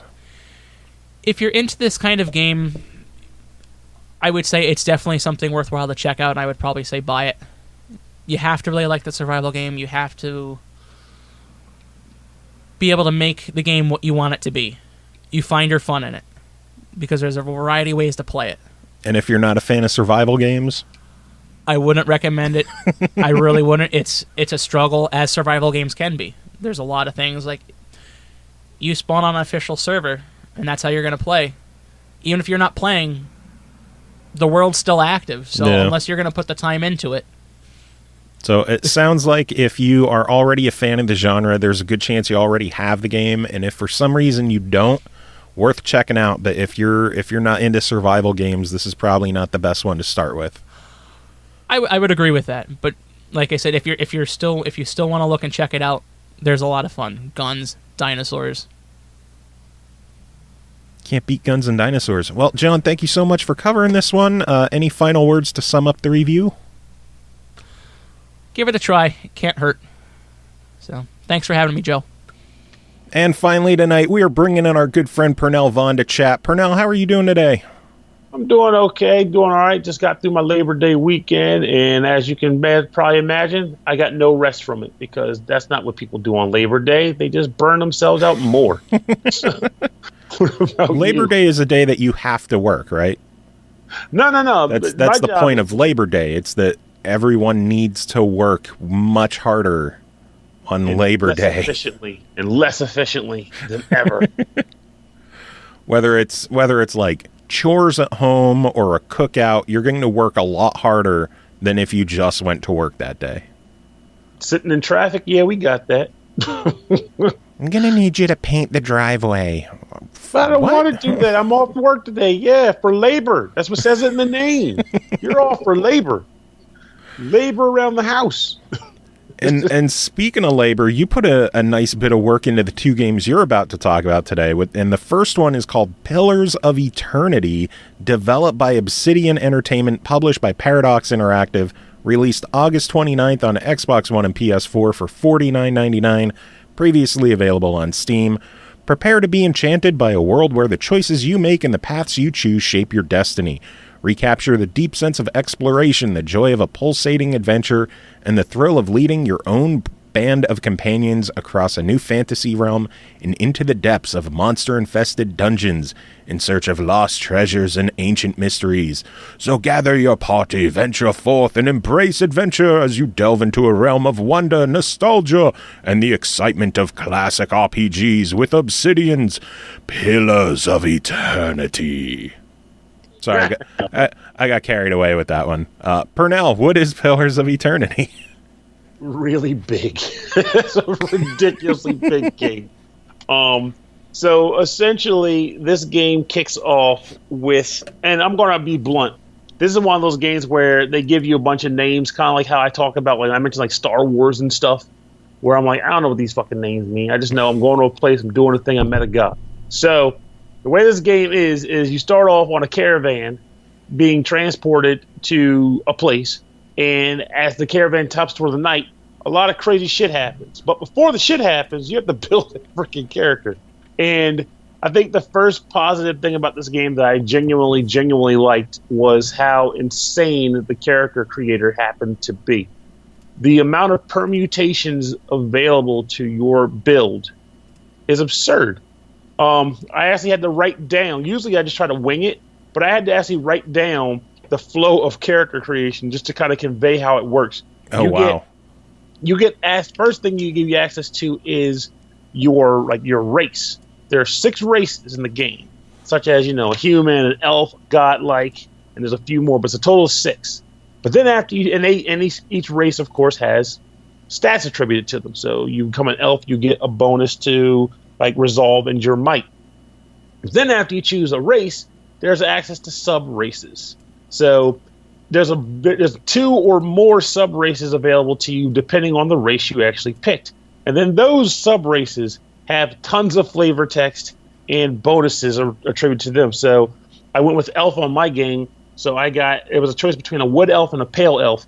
And they gave you either bonus accuracy, deflection, and reflex to distant push. What the hell are those? But I can talk about that in a little bit. And then there's a pale elf, which gives you increased burn and freeze damage reduction. So you're choosing between those 2. Then after that, you got to choose between 11 different classes in the game. Oh my god. Each of those have abilities and gameplay styles and traits. So a few of them, they have the basic ones like a barbarian, which as you can guess is probably is a brute character. They have the wizard and they have the priest. But then they have some weird ones, which I'm not even used to seeing in games. Like there's a chanter, a cipher, and pretty much those are the 2 strangest ones. But then they also have say a ranger. And I went with the chanter, which apparently is done by they talk while they battle. So they speak out chants, which give you passive buffs. And then when you spoken enough chants, you get the means to cast an invocation, which is an actual attack or a spell, like a verbal spell. So my guy had like a lightning cone when after she said enough chants. But then after you've chosen your race, your sub-race, then your class, you then have to choose the bonuses that each one gets to start the game, and those are all dependent also on the class you chose. So I wrote down 2 examples because there's too many to go through all of them. But I was like, the paladin gets to choose between order that he comes from, which determines like some starting like skills, like whether or not he's got more resolve and able to do certain abilities. Or then after that, he chooses actual abilities, like it's like different attacks he can do, like different opening abilities or attacks. But my character got to choose between 2 phrases, which is the things I mentioned earlier, or an invocation, which is the the clincher to like, okay, I've spoken 5 phrases. Here's an invocation: die, lightning strike. Then after that, you have to choose the culture that your character thrives from. So you might I'm a country bumpkin wood elf. So the country bumpkin wood elf would get certain bumps, abilities, and bonuses to their stats, versus a city elf. Then you have a background. Are you an aristocrat, country bumpkin, wood elf? Or are you a slave, country bumpkin, wood elf? It's insane. All these come with bonus stats. So these are all permutations on top of permutations on top of permutations, to the point where if you and a friend have the same character outside telling each other what you did, there's some BS going on, like legitimate BS, or you should probably just marry that person because you're too much alike. But once you've done all of that, you go into the game proper. And the game, well, first of all, one thing worth mentioning is I'm not used to Western role-playing games. I've typically been one that played a lot of JRPGs. And I will say that this game is Western RPG through and through. Mm-hmm. I'm not sure if you know this off the top of your head, because I didn't, but are these the same guys that did, like, say, Baldur's Gate back in the day? Oh, fuck, I think so. I'm going to look up Obsidian quick, because I know they did, like, Fallout New Vegas. They did the first South Park, The Stick of Truth. Oh. They got a nice pedigree behind them. I definitely can say this is nothing like The Stick of Truth. For damn sure. They did the original Fallout games. They did those. Oh, okay. That makes sense then. I can see that because there's a lot of similarities in the interface between like the old like Fallout 1 and 2 in this game. Here it is. Knights of the Old Republic 2, Neverwinter Nights 2, Alpha Protocol, Fallout New Vegas, Dungeon Siege 3, Pillars of Eternity, some other stuff in there as well. But wow, if they didn't do Baldur's Gate, that astounds me, because I did not. This game has that's the last I've played other Western RPGs, but of this style, the last one I played was Baldur's Gate back in the 90s. And you might think that sounds like a bad thing because of the time and year gap, but it's not. That's a good thing. Well, actually good and bad, and I'll get to that in a second too. Well, bad not for the listener, but bad for me because I suck at that. But anyway, so the point is, here I actually found the people who founded Obsidian were part of Black Isle Entertainment, or Black Isle Studios, and they're the ones who worked on like Icewind Dale, Planetscape Torment, and they worked with BioWare on Neverwinter Nights and Baldur's Gate. Okay, so there's the connection, and it's definitely all over this game. I knew there was a connection. I just couldn't remember what the exact connection was because I'm old and stupid. Solidarity, sir. Old over here as well. So old, so ancient. Like a druid, which is also a race in this game. This computer video game you played, tell me about it. Well, first of all, a computer still confounds me. It puts a picture on a screen at the press of a button. What? It's shit be cray-cray. I mean, technology is spectacular in its own mysterious way. I'm Deckard Cain. Anyway. Diablo. Diablo. God, that's hilarious. Diablo's evil. Let me stop rambling. So, with this game, so when you go into it initially, they kind of start you off with a nice little tutorial mission, which is kind of nice because there's a lot, and I mean a lot, that goes on with this game as far as like combat goes. I think you get used to it at the end, but I think if you're not from these kinds of games, it's kind of difficult. So what happens is you can walk your character around using the thumbstick, or you can actually like move around and click on different areas to move around as if it was like on a PC with a mouse. So I like that they did both of those things. They make it so that you can also search objects by just holding down the A button, and it'll highlight everything that can be searched or everyone that can be talked to in the area, which is so damn convenient. You have no idea how nice that is to have in a game. So, but you are controlling one or more characters simultaneously as you play through the game. So you'll have like two characters, two of different classes, and you'll basically walk them around, or if you want to use the bumpers, you can switch between individual characters and send them off to places alone. There's a stealth option too, where you press it in the thumbstick and they go into stealth mode, one or more of your characters, and that allows you to sneak around environments, possibly steal items if you want to, because you can go around undetected, and there's a stealth stat that determines how good you are at doing that. So that comes in handy later on in the game once you start getting more thieves and stuff. So what happens then is whenever you get involved in some form of combat, let's say a wolf will show up. The game has what I also think the battle runs in like a real-time system, but it gives you the option to constantly pause combat and make decisions, which I think is very important and handy, where you can actually just say, okay, I want to make this guy attack this wolf. I want to make these two guys walk over here, and so on and so forth. It gives you a ton of options on like how to establish your guys. You have a formation that you can create so that your characters can kind of start in a certain stance. They run around a certain stance. Then, let me see, how else to explain it? So there's AI scripts that the characters can run on that you can create, but I didn't have time for that crap because I don't do AI, which also is probably why I sucked at the game. So what I was doing was every time I got into a skirmish, the formation would lay out, the game would pause, and it's like, okay, what do you want to do? And I'm like, okay, make this guy use arcane bolts on the wolf, and this guy can knock him down while I talk about things, because I'm a chanter. That's what chanters do. We talk. But it gets to be pretty crazy early on, even because you start out fighting like one or two wolves, but probably within like 20 minutes you're fighting like 5 skelks, and they're like hulking monsters who are just like rushing your guys. Like, well, shit, this is supposed to be the entry level of the game. This is stupid. It's absolutely terrible. But nah, they make you put that work in early. So, in addition to how the battle screen works, or how it's probably is, the way you go to the battle options, like use like the right trigger button when you have a character selected, and it's like a big wheel, and you can kind of like scroll around with the thumbstick to select different things. So like you can equip 2 sets of weapons on a guy, for example. Like let's say you have a ranged set and a melee set of equipment. You can actually switch between those on the fly from the menu. You have items too, and what I say, you might be like, oh, of course you have freaking items. What I mean to say further on is that you have quick items, because while you're in combat, you cannot access your inventory. You can only access one of the 4 to 5 or so quick items that you have equipped for battles. So you have to be conscious of that and not just be like JRPGs where I'm going to dig into my pile of 99 ether or 99 mega potions and just start drinking them. Nope. You got 4 or 5, and you better make them count. So you have access to that. You can activate your AI scripts.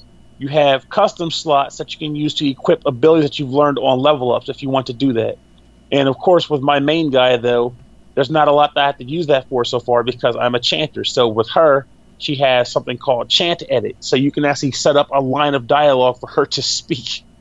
Each line of dialogue, being a chant, has a certain amount of time it takes for it to be spoken.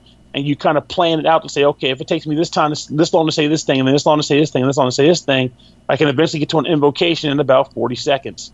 It's a very weird thing that I've never had to do in a game before because the character type is very unique. It's freaking cool. So that's what the main purpose of that wheel is. You can set up your quick attack and abilities. You can use you can switch between different weapons. You use your spells. You can use your chants. So That's pretty much how most of the combat works. You're constantly stopping, setting up moves, or having AI run it, and you just kind of go nuts on enemies in the field. Yeah, I'm curious about how the game plays. I know it's an isometric view. Is it more real time, like something like Diablo with the combat and the exploring, or is it more like turn-based strategy? Well, I would say it's more akin to turn-based because it's real time, but everything runs on the clock. So think like how Final Fantasy has with the active time clock or whatever. So when you're basically, you're out on the map, it's isometric. You have your guys kind of standing in place. It's hard to really tell. I've never really noticed enemies moving around on me. Like, I'm used to seeing guys kind of standing still unless it's an event of characters walking around. So let's say, for example, I'm out in the woods. I don't really notice wolves patrolling. I'm used to seeing enemies just kind of like doing their own things, kind of like sitting in their place, and you walk up to them. But I will tell you that I'm pretty sure they do move around. So things are happening on the screen, and you walk your guys over to different environments. So let's say you walk into a room. There are four enemies sitting in the room, like kind of drinking beer. You can either, go into stealth mode and try to sneak past them, or you can, just outright say, fuck it, walk away, or you can just walk in and bum rush them. But the moment the enemies notice you're there, they will run at you. Like, they just come at you, they start attacking you, and if you don't have AI set, your guy will just sit there and get the shit kicked out of him. So you got to make sure that you're ready to go. Like, the moment the game starts, the moment they notice you and you engage combat, due to the options set by default, which I'm not changing because I'm a masochist but not stupid, the game will automatically pause and says, okay, combat's beginning, what do you want to do? And then you pretty much tell your guys, okay, attack these guys, send them over there to do a certain thing. Or if you want to prompt attack abilities, you can set that up too. But once you unpause the game, everyone will just start doing their thing. Your guys will start running in and attacking. If you got a guy casting a magic, he'll sit in the back and start throwing bolts for you. If you got a healer in the back, the healer will just pretty much start doing their thing. And until you tell it to do something different, it'll just keep running it. It'll keep running the abilities and the scripts as it is until something changes. If your endurance runs out, the game will stop, and it will give you a warning, such and such as endurance is about to run out. Do you want to do anything? And then you can pretty much try to make some moves on it. And that's a very important and nice thing for them to add, because there's a lot going on in these fights. Because keep in mind, you can have up to 6 party members eventually, and when you've got 6 guys running around fighting like 7 to 8 enemies, there's a lot of shit happening. And that combat window in the corner that's telling you stuff, you can't keep up with that shit. It's just shooting up. Like, I've never had a battle where I've been able to sit and actually review the combat log without pausing the game and reading it. Wow. So there's a lot, and I mean a lot going on. But at the same time, I really dig it. I like it a lot. So when you're in combat and you're fighting, this game has a very weird way of dealing with certain stuff. Like, I'm used to playing, like, say, Shin Megami Tensei at the most, where they might have, here's your magic defense, your defense, and then you have like 3 different types of attacks: blunt, pierce, and slash. Well, this game has that kind of thing too. It has the blunt, it has pierce, it has slash damage, and it has the windows of damage. It's kind of like how D&D did with like D6 dice and D10, D12 dice or whatever. So it has that. But there's like 4 different types of defense that I still to this day have no grasp on. I'm just I hope I'm hurting the guys. But the game does give you a decent tutorial explanation where you can go into the window and read about it, and they'll tell you, these are your defenses, this affects these types of things. So what the game advises you to do is, like, while you're trying to fight enemies, you should be focusing on trying to make sure that you're doing the right amount of damage. But if you notice that you're not doing any real damage, it's likely that maybe you're using the wrong kind of attacks on the guy. So maybe switch up your attack type. Like, use like a blunt weapon instead of a pierce weapon, or use, basically target his God, I can't remember what they all were, but it was like I'm just gonna make these 2 things up. It was like target his forte instead of his vigor or something like that. And it's like, again, it's like 4 different kinds of attack, defense styles that every character has. And as far as health goes, I'm sure you're used to RPGs where the way it works is when your hit points run out, you die, right? Yeah. So this game, though, is a little different. You have endurance and you have health. endurance is like your opener line of health. And what happens is when you are fighting combat, after your damage modifiers have been factored in, and the game knows how much damage you'll take, it saps from your endurance meter. Some might come out of your health, but for the most part, it's coming out of your endurance. So there are potions to increase your endurance to heal it up, and there's spells that can increase your endurance to heal it up. But once your endurance runs out, you get knocked down, and enemies can still kind of hurt you, but you're incapacitated for a short amount of time. Well, you're incapacitated unless somebody, say, revives you or something like that. But if the combat ends and you are still alive, quote unquote, you'll get back up and your endurance will completely max out and you're back to square. Oh wow! And that's kind of okay. I was going to say, so bottom line is like this seems like a massive, and crazy in-depth kind of RPG experience. It really freaking is. Like, I put a fair amount of time into this game, and I still think I've barely scratched the surface. But so I guess the big question is, for $50, what's your verdict on this? Yes, yeah.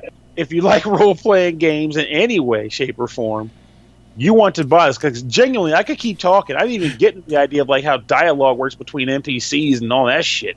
There's a lot in here, and they're giving you bang for your buck on top of bang for buck. You can play through the game in with multiple permutations, multiple party layouts, because there's NPCs, but you can also make more characters that you just want to have and just have extra guys in your party to run around with. It's crazy.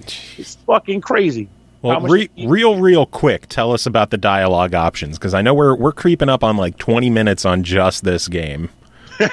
Gotcha. So the way it works also is like, let's say the questing in this game breaks down into, typical game stuff. You might go to, say, for example, an early quest, you'll go to the inn, and you notice that their food options are pretty shitty, right? So, I'm going to take that now. I'm not going to go there. I'm going to go with a better one. So, you come across a guy out in the woods near a tent, and he's like, "Hey, bro, be careful out here. There's a cave up north because there's a bear up there. It's really dangerous. You might want to watch your ass." So, you can't really do it outright unless you're, a glutton for punishment. But eventually, you can, take on this enemy. And once you kill this bear, you go further into the cave and you find a body. Oh, also your guy's something called a Watcher, and he can read the memories of dead corpses and souls that are lingering in human bodies. But yeah, that's another thing. So when you walk up to this corpse, you come across the ghost of the guy that was the corpse, and you learn that what actually happened here was that the guy that you met in the woods actually killed that guy while he was in the cave with the bear. He left him there to die intentionally. Oh, my Lord. So when you go back to confront the guys, like, "Yo, I found your lost friend who you told me to watch out for because, danger in caves and shit." And at this point, you get options. You can try to, say, "I'm going to kill you right now and avenge your friend because the ghost of your friend demands it." Or you can be like, "Hey, let's talk this through. Why did you do such a stupid thing?" Or, depending on what certain stats are that you have for that type of conversation, you might get options for the dialogue that you wouldn't have otherwise. So you might be able to say, like, "I command you to turn yourself in." And since you're that much of a badass, he's like, "Okay." So, of course, the game already determines which options exist for a dialogue chest. So it's not like 100% free flow. But you have so many options available to you, and so many options that are dependent on your stats or your reputation, because you got that too. You have a reputation in different towns and with different people. So you get diversity in what you can actually do as far as like questing goes and how to resolve the quest and the rewards you get as a result of how you resolve those quests. It's just really, really deep. And I'm not even sure, unless you're like the type of person that's going to sit there with a notepad and track all of your stuff, you may well just be winging it throughout the entire fucking game, which is cool. I mean, that's kind of how you want to do it. I mean, no one's walking around in real life with a notepad saying, "Okay, I said this to this guy 5 weeks ago," which means I might get a sub-quest unlocked later on when I go to work, and he tells his boss that I talked to him earlier. Like, nah, no one's doing that shit. You're just reacting to things based on how you feel. Oh, man. You're building a reputation. So, same with this game. You could track it all, but no one's going to fucking do that. Just play the game and just see how it goes. But it's really freaking. I feel like we could spend like an hour just talking about this game. We could. But the important part is what we convey to the listener, which is, if you like Western-style RPGs, if you miss Baldur's Gate, we talked about that earlier, so you know what the pedigree of this company is. it's worth your time and money. It's really good. Really, really good. And I think the game actually opens up telling you they had like 77,000 Kickstarters, and it was like thanking them for kickstarting the game. They knew what they were doing to get this game out. Don't let that sacrifice, don't let what they did be lost to you. Jump on this shit and play it. Yeah. It's worth and it's good to see it hit consoles as well, because it's been on Steam for, God, like 2 years, something like that, maybe longer. So it's good to see it finally hit console, and then I think they're working on a sequel as well. So we will have to keep our eyes on that. But we do have one more game to talk about tonight, and that is called The Escapists 2, developed by Moldy Tooth Studios, published by Team 17. It released August 22nd on Xbox One, PS4, and Steam for $19.99. It will be coming to the Switch as well. Craft, steal, brawl, and escape. It's time to bust out of the toughest prisons in the world as you return to the life of an inmate in The Escapists 2, now with multiplayer. Have you got what it takes to escape? Pernell, I know you did a preview on this a couple of weeks back, but now you've had time with the full release, and what are your thoughts? This game is cool, man. I had 2 cool games this week. I gotta flat out say that. So this game, I never got to do much with the Escapist 1, but after talking to a friend, he told me that the Escapist 1 was primarily prisons. Like the entire game was escape from prisons, unless you got like weird DLCs like The Walking Dead, Escapist or something like that. But the main game was you're escaping from prisons. But this game does prisons, and what I did notice was occasionally there's like weird scenarios too. Like I wrote a list of all the different places you can go in this game. So in addition to some early base prisons, you get a POW camp, you escape from a boat, you escape from an offshore oil rig, you escape from a Siberian encampment facility, Area 51, an airplane that's in the air at the time. Oh my God. A train that's moving, and a space station. You unlock different prisons or escape scenarios by beating other ones. So each time you beat a prison, they give you a key. And for a certain number of keys, you'll unlock a certain set of those prisons. And for Honor, there might be even more prisons than that they don't show on the menu. But the way this game works is dependent on the environment that you are in. Like, for example, in a base prison, the way the game works is you'll wake up in prison. They might give you a sort of walkthrough, like, some of the base layout of the prison. Like, hey, this place is where the mess hall is, or don't be a dick or we'll beat you. This is the control room. We'll send people to come beat your ass, stuff like that. And then they'll see, pretty much dump you into prison. And different prisons have different protocols. So the main prison that you start in, for example, not the tutorial prison, but say the first big prison, they have a roll call every morning. And of course, I wanted to see what would happen if you didn't make roll call, thinking that it was just a formality. If you don't make roll call, the prison goes into lockdown, and they send dogs and guards after you. And the guards are beating up everybody. Like, everybody's getting their ass beat, not just you. So you're fucking everybody over by not making roll call. But after you make roll call, you're pretty much left to the whims of the prison and a consistent schedule. So there are different points in the day. There will be like mealtime. And mealtime is when you pretty much, or breakfast time, you come in and eat breakfast. And the point of eating breakfast, aside from a bunch of not all the prisoners being congregated in one room at one time, which is good for turning in quests and stuff, but you can also get food, which will refill your stamina meter, which you'll be burning through as you do certain things in the prison. There is the exercise time, which allows you to go and ride bikes and lift weights and things of that nature to increase your strength meter, which I believe affects your strength as far as attacking enemies, or also from doing things that would burn through your stamina, like strength and endurance.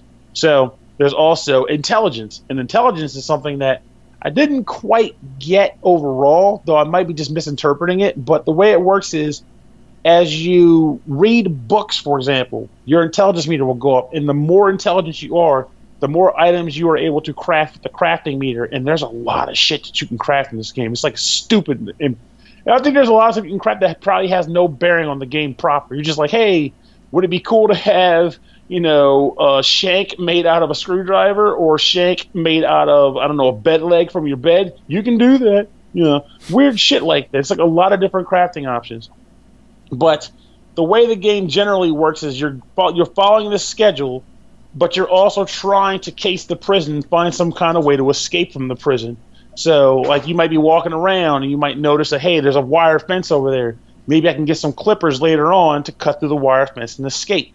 But then you have to also figure out what are the guard routines that are going around and junk like that. So while you're doing all these things, you also need to be trying to acquire materials or possibly acquire assistance to break out of prison. And what you do with that is, every once in a while, there's a prisoner that's walking around with an exclamation mark over their head, which is a quest giver. He wants a favor done, like, hey, I need you to, stall. I need you to keep the guards busy while we're in the shower so I can do a certain thing to a certain somebody. You know what I mean? And it's like, hey, if you can pull that off for him, he'll give you like $50 or $25, which you can then take to a guy with a coin over his head and buy materials from him as long as he likes you. If he likes you, he'll sell you merchandise, which you then can use to craft, and you can use to, formulate your escape plan. There are also certain things I've come across, like there are payphones that you can find, which will sometimes give you different tips on, like, okay, here's some options for you to try to escape the prison. So if you're not 100% like able to come up with your own escape plan, either through input from prisoners or from just casing the prison yourself, they give you kind of a few tips here and there, like these are some things you can try to do to escape. But what I also like about this game is there's multiple ways to escape from each scenario. So if you're not like locked into one thing, and it also gives you an incentive to try again. And when you beat each level, they grade you too, which is some insane shit because I am terrible at this game. I got like a grade F on our escape that I thought was pretty freaking good. But they grade you on a variety of things, including the number of items you crafted, the number of people you knocked out, the number of favors you completed for people, the number of tiles you destroyed, which by that it means like if you built a shovel, you started digging, or a pickaxe to break down walls, that's a destroyed tile. And the amount of time it took you to actually escape the prison. And different scenarios also have different perks. Like I noticed that one, like the one I had was just getting out of prison. And I don't think there really was a time deadline. It was just the faster you do it, the better your score. Yeah. But there was one scenario that I really liked, which was the train scenario. And the way that works is you're in prison, but you're actually just being transported to prison.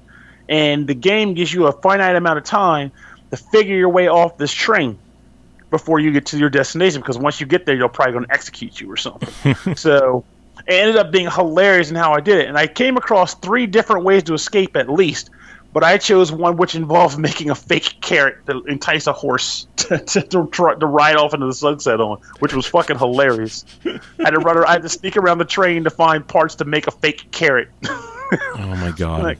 Like, it's a genuinely fun game, and I like the sound effects and the graphic design. Like, I like the little cute characters, the 8-bit style characters. Though I guess they're more of a toss between 8 and 16-bit, because they got a little bit more detail than 8. But I like the graphics, I like the music, I like the sound effects, I like the quirkiness of the world itself. Because, like, for example, let's say you run out, you get a little bold, right? You see a security guard out there, and you're like, I'm just going to beat his ass. And the security guard beats the crap out of you. You get knocked out. The time meter progresses as a medic runs up to find you, picks you up off the ground, and just throws you into a bed. It's like, God, you're more trouble than you're worth. He just throws you into a bed, and you go into a rest phase where you get your health back in time. And you get back up, and you're back out on the street. Like, do some shit. Have fun, buddy. But the game itself is just awesome. It's another, like, I had this chat with somebody not too long ago in regards to board games, but I think it may well apply to video games, too. We are insanely saturated with video games nowadays, like to the point where there's just, if you don't have enough time to engage everything, you don't have enough money to buy everything. Yeah. But you want everything, you want to play everything. So it especially feels nice when you come across a game that feels like it goes outside of the mold of any other game you have access to. Like, I played a board game called Ladies and Gentlemen, which is not like any other board game I own, so I had to own that. Versus just another dice chucking game, which is like, I would like to play it, but I can play other games like it. I think the Escapist 2 in the video game component is very much on that vein. Can you think of another game that works like the Escapist 2 or Escapist 1? Because I can't. I genuinely cannot figure that out.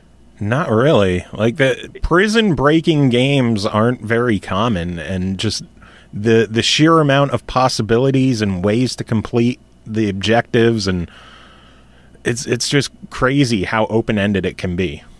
Exactly. And that, in this regard to me, means that if the game is competent and playable, those two things combined makes it worth it, because they did a good job on the game, and I feel like you should want to reward companies who decide to look outside the box of things that have been done and do something different and fun. Yeah. Like, it's like I would put money into Escapist 2 before yet another FPS.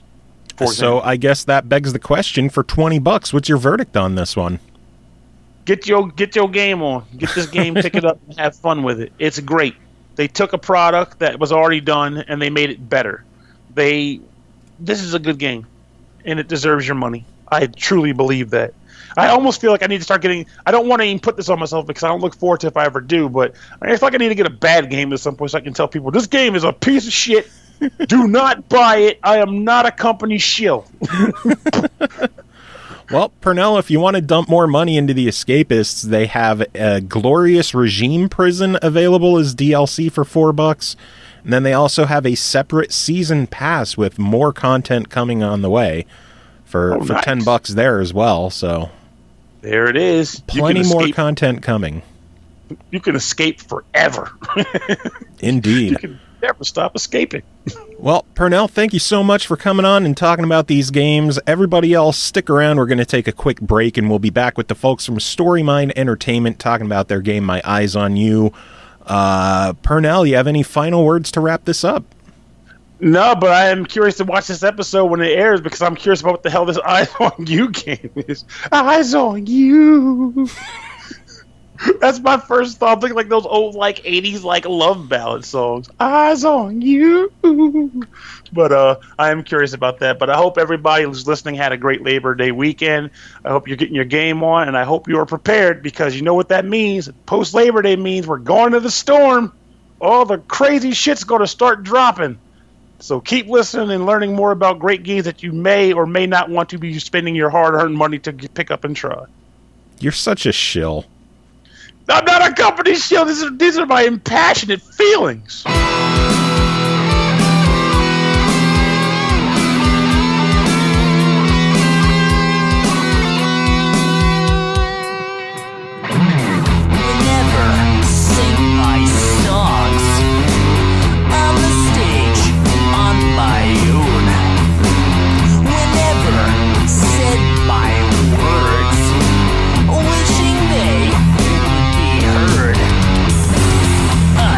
Saw you smile.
Welcome back, everyone. Thanks for hanging around. I am joined by two guests right now, joining us from Storymind Entertainment. Would you fellas like to introduce yourselves? I'm Val Daniels. I direct the project called My Eyes on You. I'm also the leader of the team Storymind Entertainment, pretty much. Daniel Vyukov, game designer and narrative designer for this one in My Eyes on You. Yeah. So you are here to talk about the game My Eyes on You. Trailer just debuted about a week or so ago. A lot of people are talking about it. For the people who may have missed the trailer, don't know what the game is about, give us the sales pitch. Sales pitch. Okay, cool. Okay, cool. Basically, what the people going to see. First of all, I want to encourage people, to look more, actually, because this is not a simple action-adventure game. Though it's not just a story-based game. There's actually serious intellectual principle behind the game. Pretty much set in alternative Chicago for a purpose there. I'm not going to tell you for now. Alternative Chicago. In such alternative reality you have never seen in any story. It's also a neo-noir style game. And colors and light and darkness displayed in the game are there for purpose. It's just not just something trivial as something that you would see in the game. It's not just like even like in Hotline Miami or just the games that you usually see neo-noir or neon noir. So it actually has a purpose. Everything in our game has a purpose. You play as a Jordan Medallion, framed FBI analyst and FBI agent who's been trying to find a serial killer named Carnival Man, who's been terrorizing the city of Chicago for years and have never been discovered and have never been caught by police. So you come back to the city and you try to find this guy. Now, everything in the story becomes personal to you and personal to the main character somewhere along the line. You will see it. So we have a gradual change in the character story arc. And you will also see it and you will identify with that. The key feature in our gameplay, as I said, this is an action-adventure game. The key feature there is basically there's two key features. There's one thing is actually you have to deal with anxiety of the character, the main character. Mm-hmm. Now, anxiety is a big thing. Yeah, pretty much. Our game. Yeah, I'm sure. What kind of effects does the anxiety have in the gameplay? Well, I'm not sure if I'm if I can talk about it, but you're able to talk about it. At least. Yeah, So if I'm able, so our character has some abilities that he actually can visualize the vision cones and trajectories and predict some shots for environment kills. And when anxiety strikes in, he loses parts of that, and he kind of gets gradually rearranged in the situation until he loses until he's overwhelmed sensory. So basically, it's what we're managing here is managing both anxiety and sensory overload. So expect a lot of situations with that playing around. So he basically has a heightened perceptions, so to speak. Yeah. And we have this meter of anxiety that will fill up. And when it fills up, things are going to change in the level. And for instance, anxiety can go up because of the fight or because of the fear. Okay.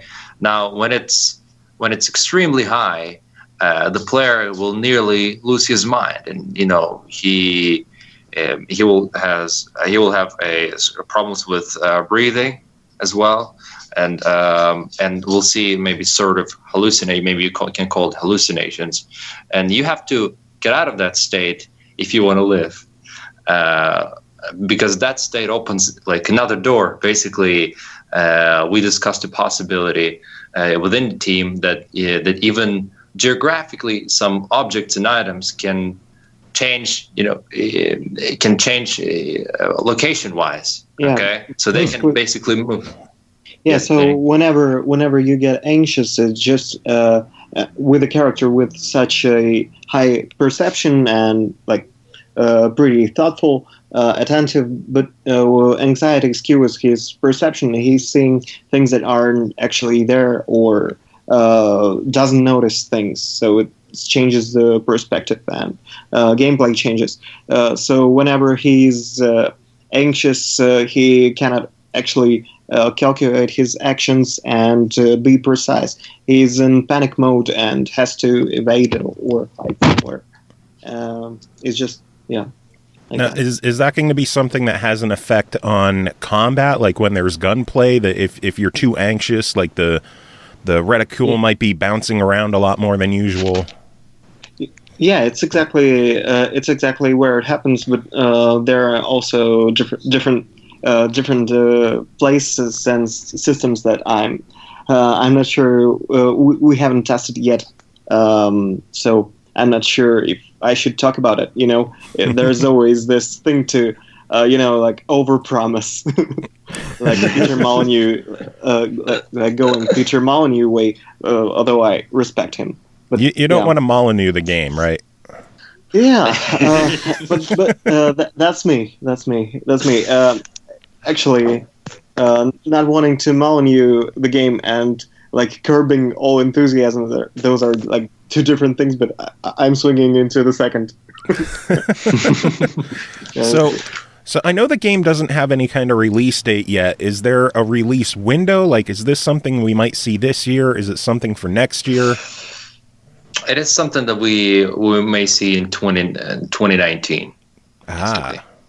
So it's still a good ways off. It's still a good ways off because it's a pretty realistic date. The game is big, and we have a big team for purpose. I mean, it's a big team, relatively speaking, because indies usually have 3 to 5 people, maybe to 8 people at best on their team. We have like a lot more people. We have 25 people currently, and one way or another they work on the game. We have I don't know how many 3D artists right now, because we need all of them. We need all of them. Yeah, we've had shows where we pretty much talked to one-man development teams. I think our last show we had someone who handled all the character designs, all the programming, all the music. It was basically him doing everything. And then there's other indie teams that have, like you guys, you have 25 people working on it. And granted, it's such a much bigger scale than like a pixel art action adventure game. So a bigger team is required. And I'm curious, how long have you guys been working on the game so far? It's not much, actually. It's actually just a few months.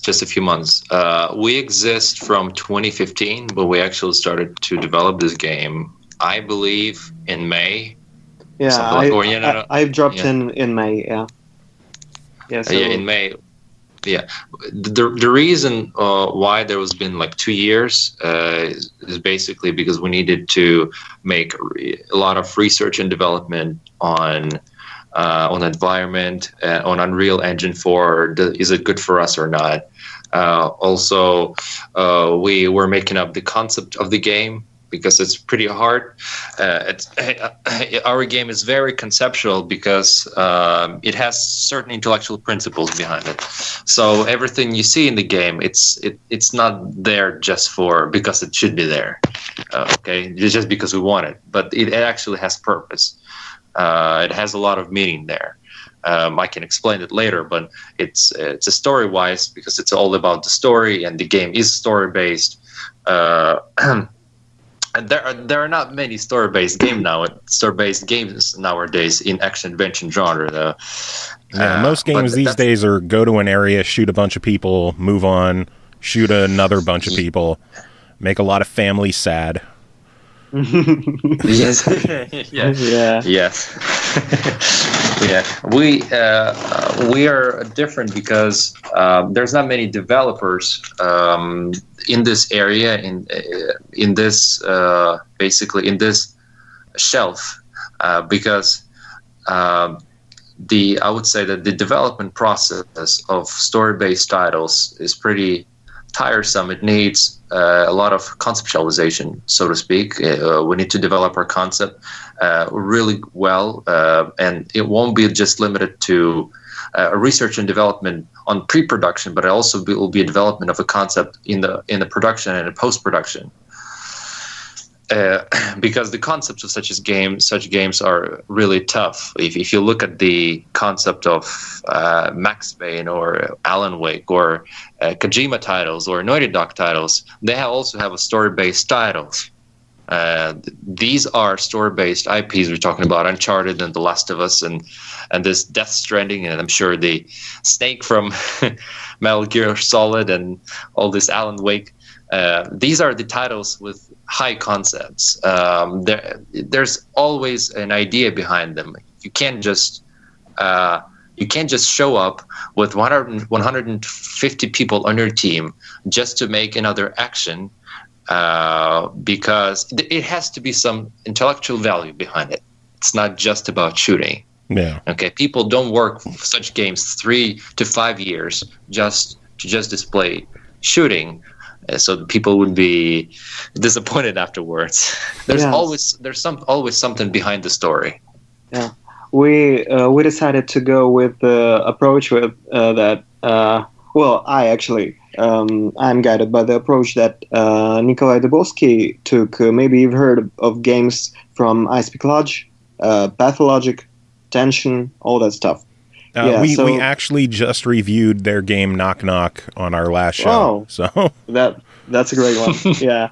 So basically, these guys started talking about it like in 2005 about games being games that should be a cathartic, transformative experience for the player, like initiation rite or something like that, and games with a powerful message and exploration of some ideas. So we're going in that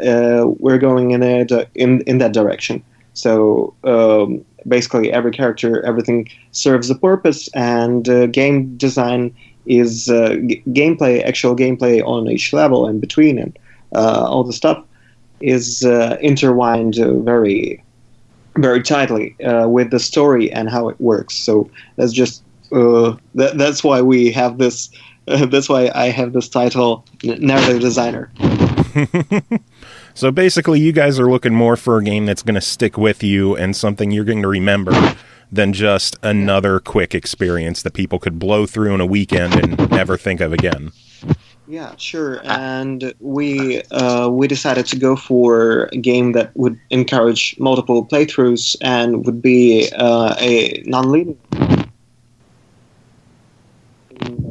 We will see how much can we allow for that non-linearity and interactivity. We're actually 30 people. It's not like the teams that developed Max Payne 3 and stuff. So it's not going to be that big.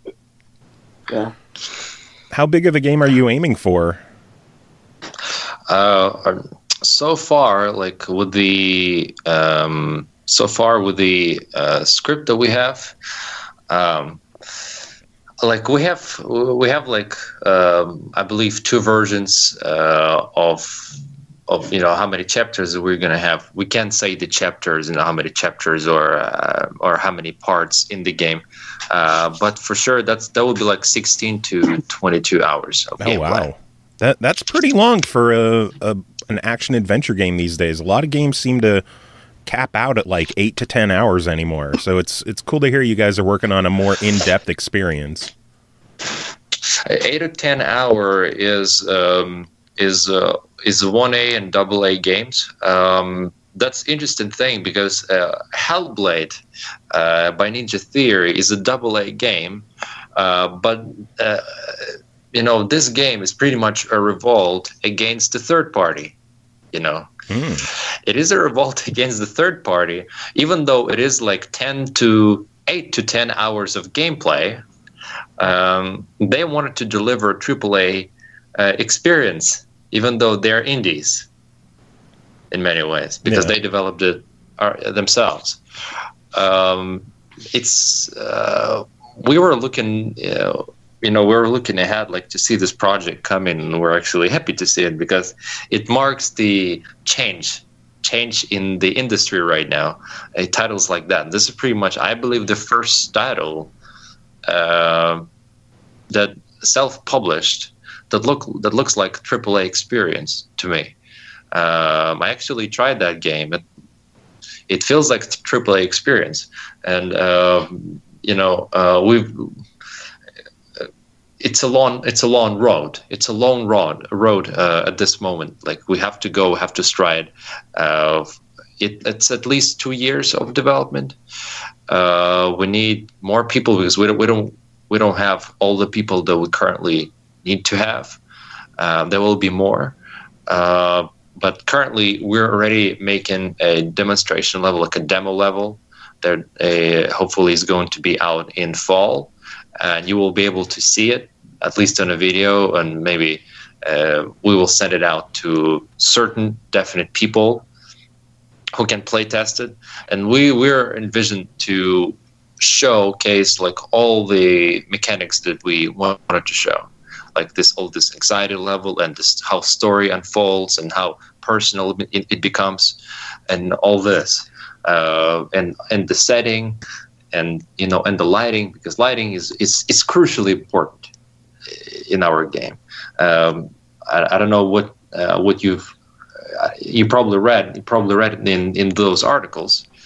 They had a chance to see that we have this play of darkness and light in our game, and that's extremely important part of our setting, because in our setting, as I said, this is alternative version of Chicago.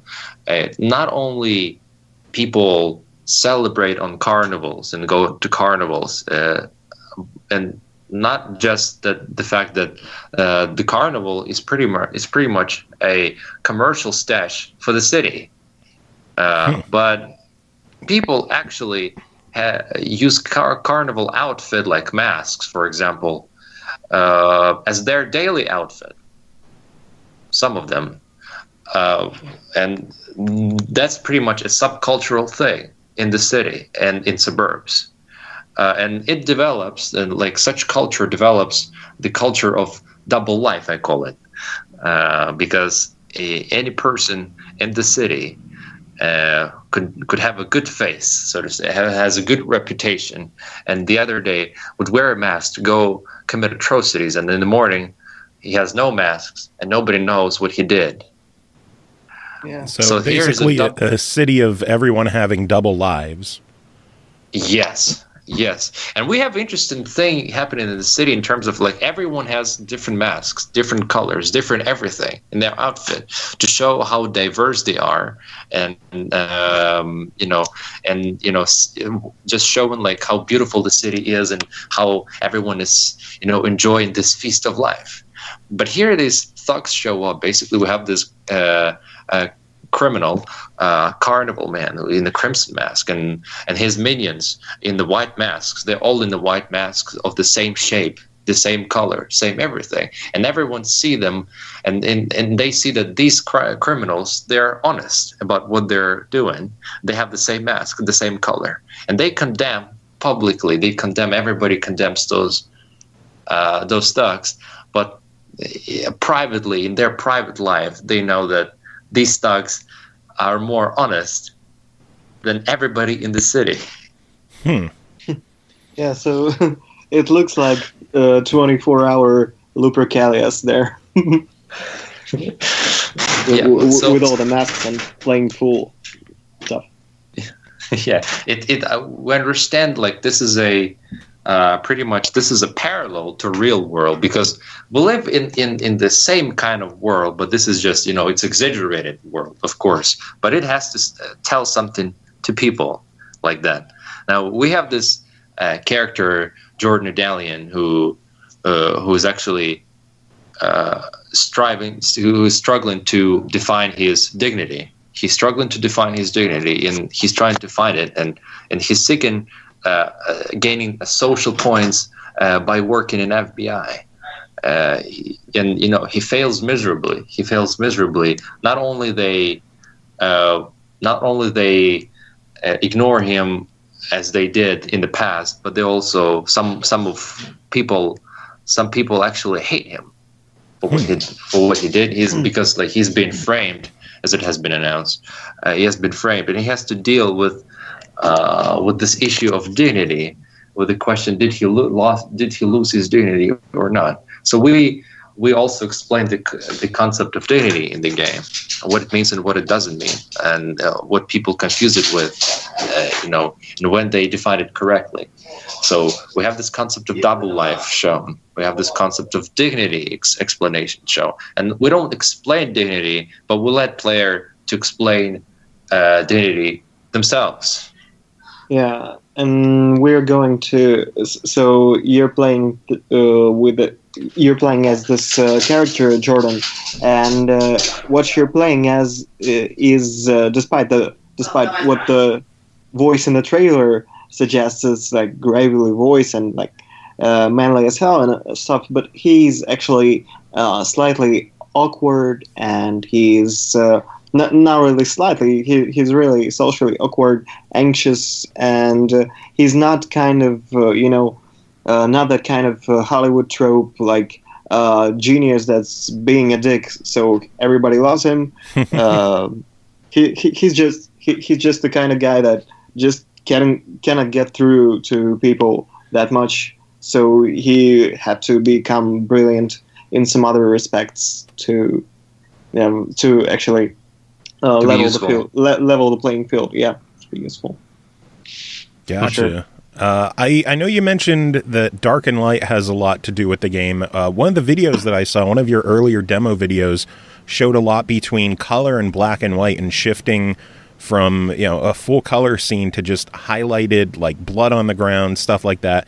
Is color going to be a big part of the game? Absolutely. It's there for a reason. Colors mean something in our game. For example, we show neons, and neons depicts the superficial beauty of the city. Everyone is happy. Everyone is enjoying their participation in this feast of life, as teaser suggests. And darkness is basically is what people is their private life of people in the city. This is, and we have this conva, and we have all these people, and they blame Jordan as a character, and they attack his character, and they call him. They connect him to darkness. They relate him to darkness, and he also, in the beginning of the game, he also sees himself as darkness, so that he should not be a part of this world. That he doesn't deserve it, basically, and as a result, gradually he finds out that this world is darkness, but the neon lights is just a superficial effect. It's a luring effect to get into this feast of light, to forget everything, and when people get there, they become absolutely empty after such an experience. Gotcha. Now, will the color and black and white segments, will those kind of stand for differences in gameplay aspect? Like color is more action adventure, and the black and white is the more of the investigative sections, or is it all just going to be an atmospheric kind of deal? Well, so far, what we were thinking is that black and white parts are where Jordan is pretty much far away from people, or isolated, or not seen, and colorful scenes are going to be where the world becomes impossible to ignore or shut down from. It's like that. Also, colors will signalize sometimes sensory overload for Jordan. So. And does that tie back into the anxiety with brighter colors and? Yeah, it's all there. Sensory overload, anxiety, all that. He actually there are going to be detective mechanics, so those will obviously be obscured when he's anxious, and that's not the only way it's going to influence. Yeah, but that's the way. Yeah. Now, the anxiety mechanics, when you first told me about it, it kind of reminded me of Eternal Darkness and the sanity meter in that game. Is that an apt comparison? I'm not sure. I don't play in Eternal Darkness, so I don't know. Yeah. Well, probably works. It works more like the anxiety or sanity meter in Don't Starve. Ah, gotcha. Yeah. I wonder if mentioning Eternal Darkness is just kind of dating me at this point. For Oh no! We're actually. I have to say I have a pretty weak computer, and I started off with a PlayStation 1 and the Pentium 2 computer, so it's just not really dated. It's a field where we weren't looking that much. Yeah. Gotcha. So, I've only recently, last weekend, I dug out my PlayStation 1 and walked through all the Metal Gear Solid 1 for the first time. So that was quite an experience. Yeah, so with computers, I'm playing only retro games, but Eternal Darkness popped up on my radar multiple times, but haven't played that. Yeah. Now, did Eternal Darkness release in Europe? I know Nintendo back then, certain games would come out in certain regions, and I don't know if Eternal Darkness made it over to Europe or not. Oh, it did. Okay. It did, but the thing why it slipped us is just nobody had a GameCube here in Kiev. Gotcha. No one had a purple lunchbox over there. Yeah, pretty much. The last time I played something from GameCube was playing it through Killer 7. So. That was a solid game as well. Oh man, that's a lot to talk about. Yeah, that's a great one. Actually, the question is quite interesting because, I've played a couple of games with insanity meter, and or you have a fear meter, and everything goes insane. I would say on the screen when it fills up. It's a similar experience, but there is much more to that. There's much more to that. Because we mentioned that we have the switch of colors, and we have maybe objects and items, and even doors may appear not at the place or out of place. That's not something that you would see in the games, because anxiety meter usually only impacts the gameplay itself. It makes it maybe harder, for example, or vice versa. Basically, if your anxiety meter fills up, you're becoming a monster. I've seen that too in several games. Yeah, sure. Yeah, but there's more. Double trigger. Yeah, that one. Yeah. But there's more to that than just gameplay. Okay, there's more than just gameplay. Right now we're actually thinking about how anxiety affects what you believe about the clues. How it affects. Exactly. Yeah, we're working on we're working on ways of implementing all this skewed perception stuff, and having to work to actually align your perception more with the reality. But this thing with anxiety works not only on the immediate gameplay, shooty adventure like dialogue stuff. it also affects the player's perception overall of the story, and that's what we're working towards. It's actually one of the ways we're looking to establish replayability, but also a lot of content that would be missed on the first one. The thing we're going for is like, I'm going to oversell it, like, but it's going to be like Arrested Development kind of dance on script and clues in visuals and stuff. So, although pretty linear with non-linear elements, it's going to be really, really dense. So you're gonna miss a lot of stuff on the first run that might change your opinion. Did we tell you the fact that finding clues doesn't really make much change in the game? No. What does it affect then? Well, actually, it's not. Well, it's not as much the clues that affect, but it's actually what you believe about the clues that affects. Oh. Yeah, it's an interesting thing, because if you actually go along all the clues and you find most of them and you make up your mind to find who the guy is and will seek out like everywhere and everything, you may actually come to a grounded conclusion and find the thugs and find people who are responsible for the mess in the city. But if you're just walk through the game and you try to do it fast, you may actually end up with a mystic conclusion in the game, with a mystic ending, and it's not going to be just thugs who are responsible, but actually some certain mystic supernatural power may be responsible for that, because you chose on the clues that you found, that you chose to believe, and you had no other way, but you chose to believe that the clues the clues should not be that way, should not be here in this location, should not be here, like it's absolutely out of place.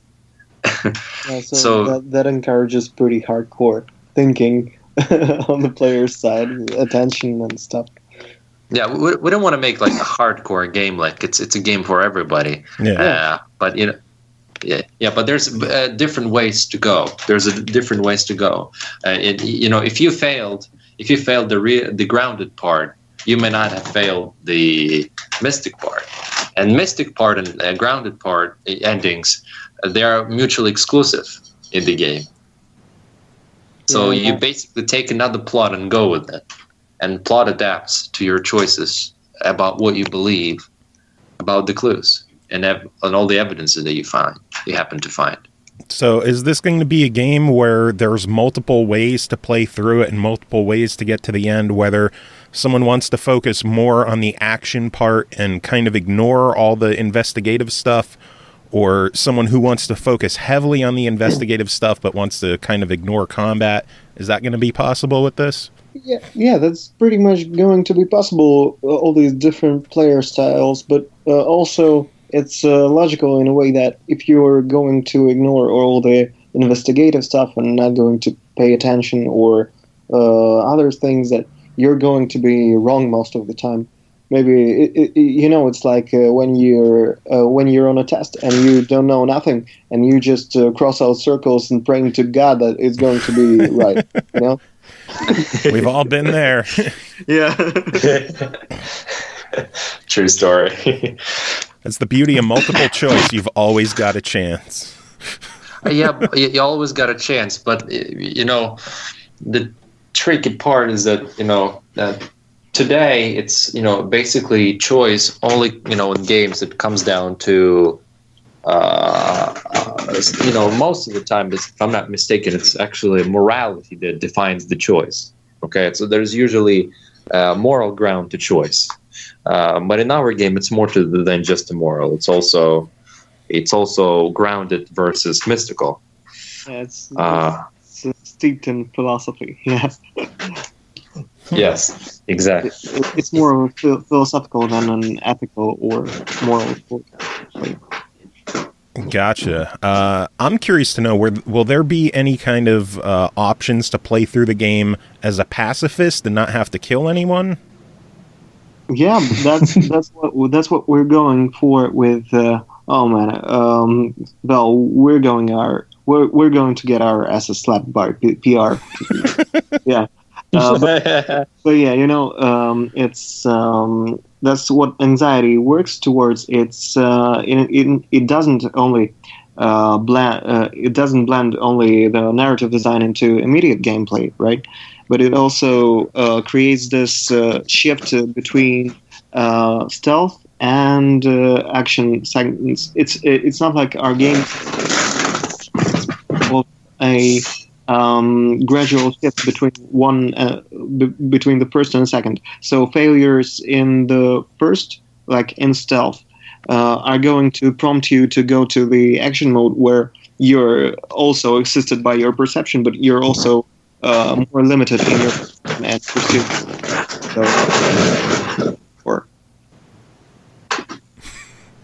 I kind of missed the end of that because there was something loud again. I don't know. Yeah, you were breaking up. You were breaking. Yeah, I heard like something like a table banged or something, like furniture swinging around. You know, do you have a poltergeist but you don't know about it? Anyone? This is where the supernatural stuff comes in, isn't it? Man, this is part of the game. Am I in the game now? It was always there. Man, I knew that. I knew this. Something is going on with us.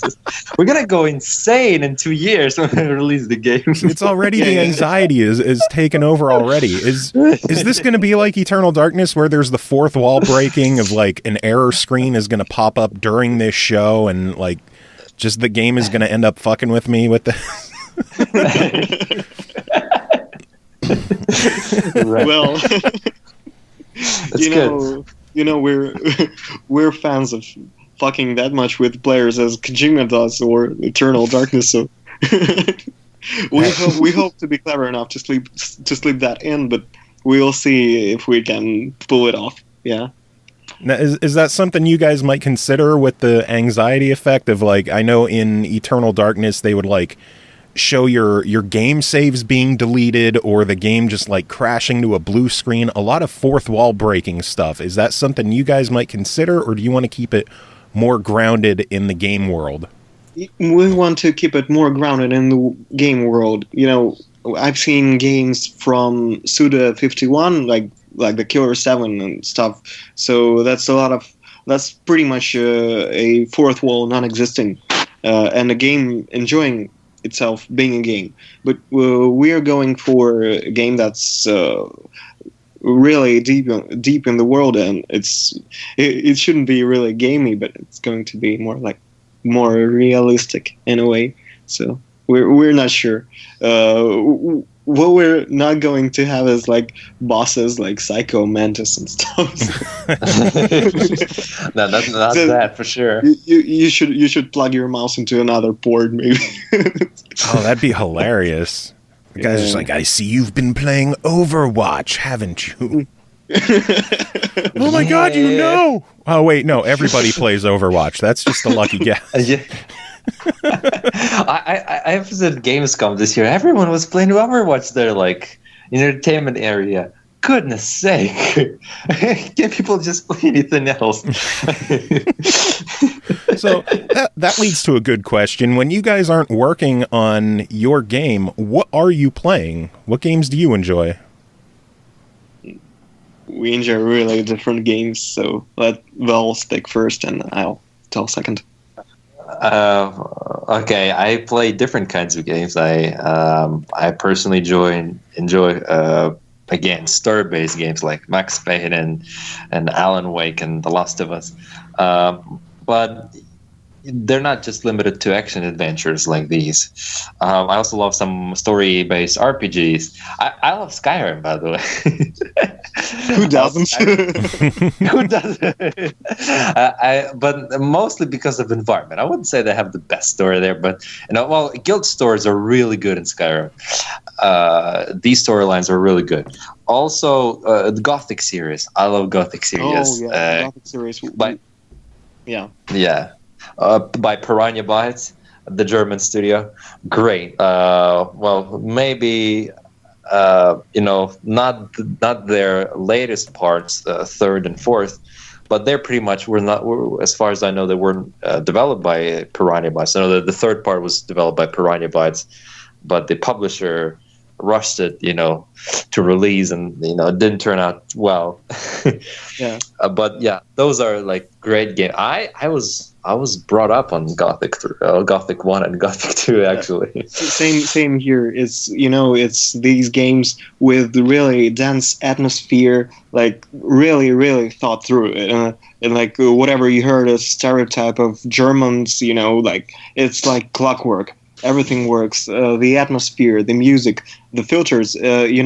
I haven't seen that much look development in the games of that era in graphics. Like it's early 2000s, and there's already look development for each area and everything. They really work towards building a sense of place there and a sense of community in a way that most games don't. So they took time to build a character, and they went really hard with non-linearity stuff. So yeah, that's really valuable.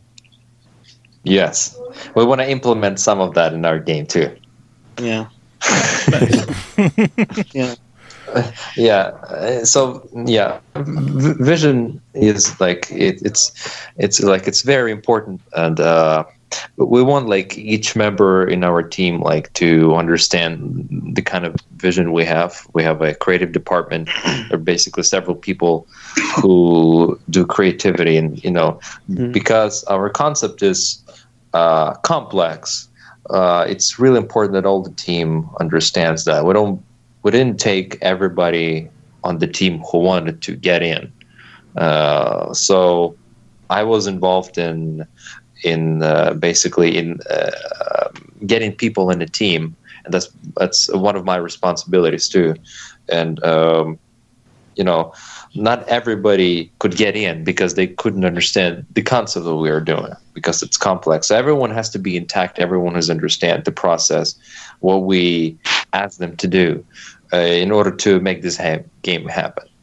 Yeah, but the concept. I think that we might do better in that way, making it. It's really complex, yeah, but we can actually work on explaining it much better and more accessible, and distilling it to bare bones what you really need to know, and all the optional stuff we're going to take over that. Of course, we'll sure. simplify things. Yeah, well, it's not about simplifying, but more like clarifying, because we really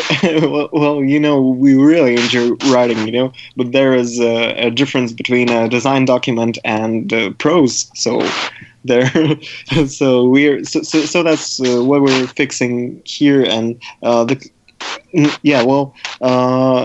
and that's going to be a real challenge, maintaining that vision, maintaining that concept vision with all the technical stuff within our team and company culture. So yeah, that's a challenge. I'm definitely looking forward to it. It's looking very promising so far.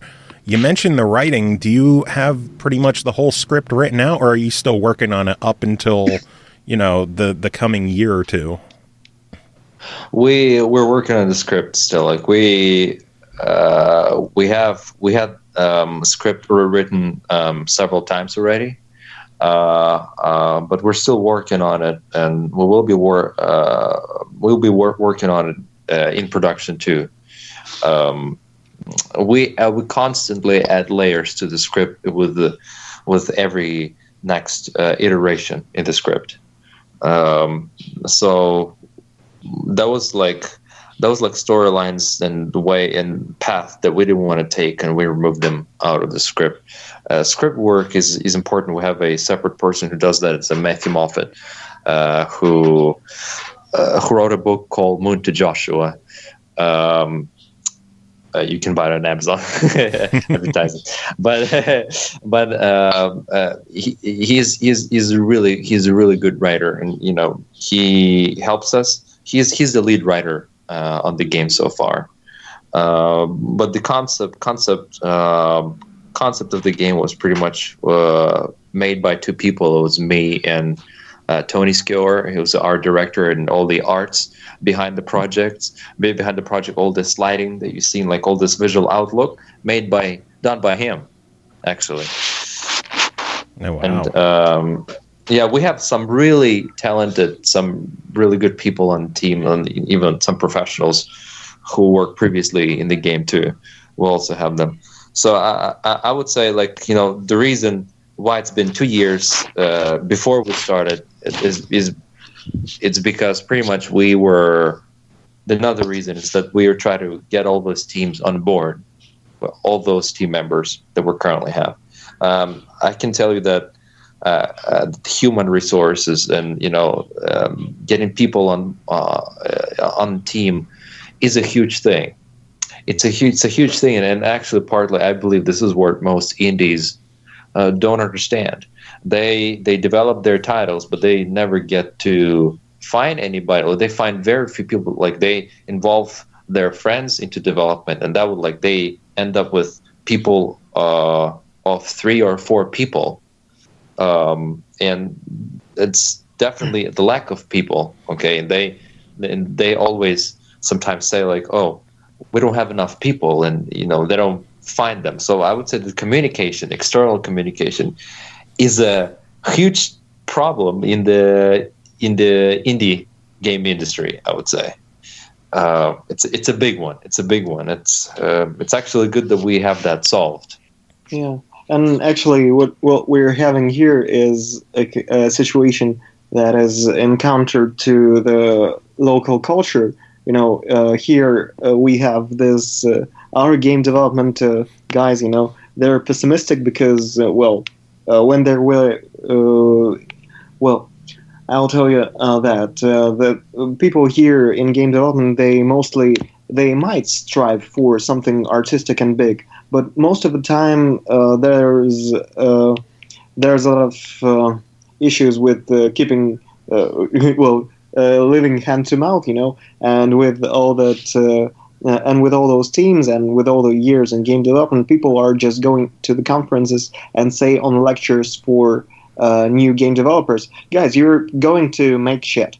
All your new games are going to be pretty much that, and don't expect to get anyone to finance you, or don't expect to get a big team or finish your project.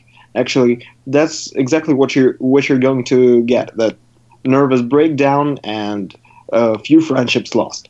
So it's that kind of encouragement we're witnessing here in our culture. So yeah, we're going against the grain here, pretty much. Yeah, we're going against the grain. Yeah, we have a lot of people here who basically tell us, and maybe every one of us, I would go ahead and say that that we can't do it, and some people after that, like in 2 years, they don't even believe how many people we currently have on the team. No. They don't believe it. Yeah, because the problem with people who work in the game industry in Eastern Europe, they don't. Most of those professionals, they never done big titles before.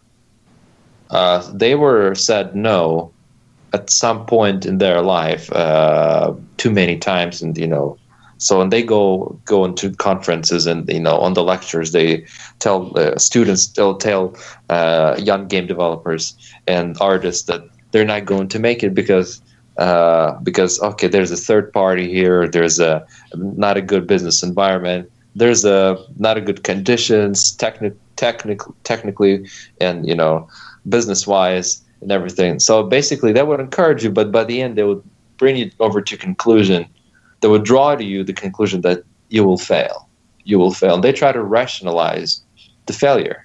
Yeah, and I think that's not only rationalizing the failure, but I don't consider them failures. I consider them, they're slightly biased. So they're, what I mean is that they were living through crisis and a few game changes. And not everyone can live through that, actually, with all that hype surrounding that surrounded the mobile game development and free-to-play game development.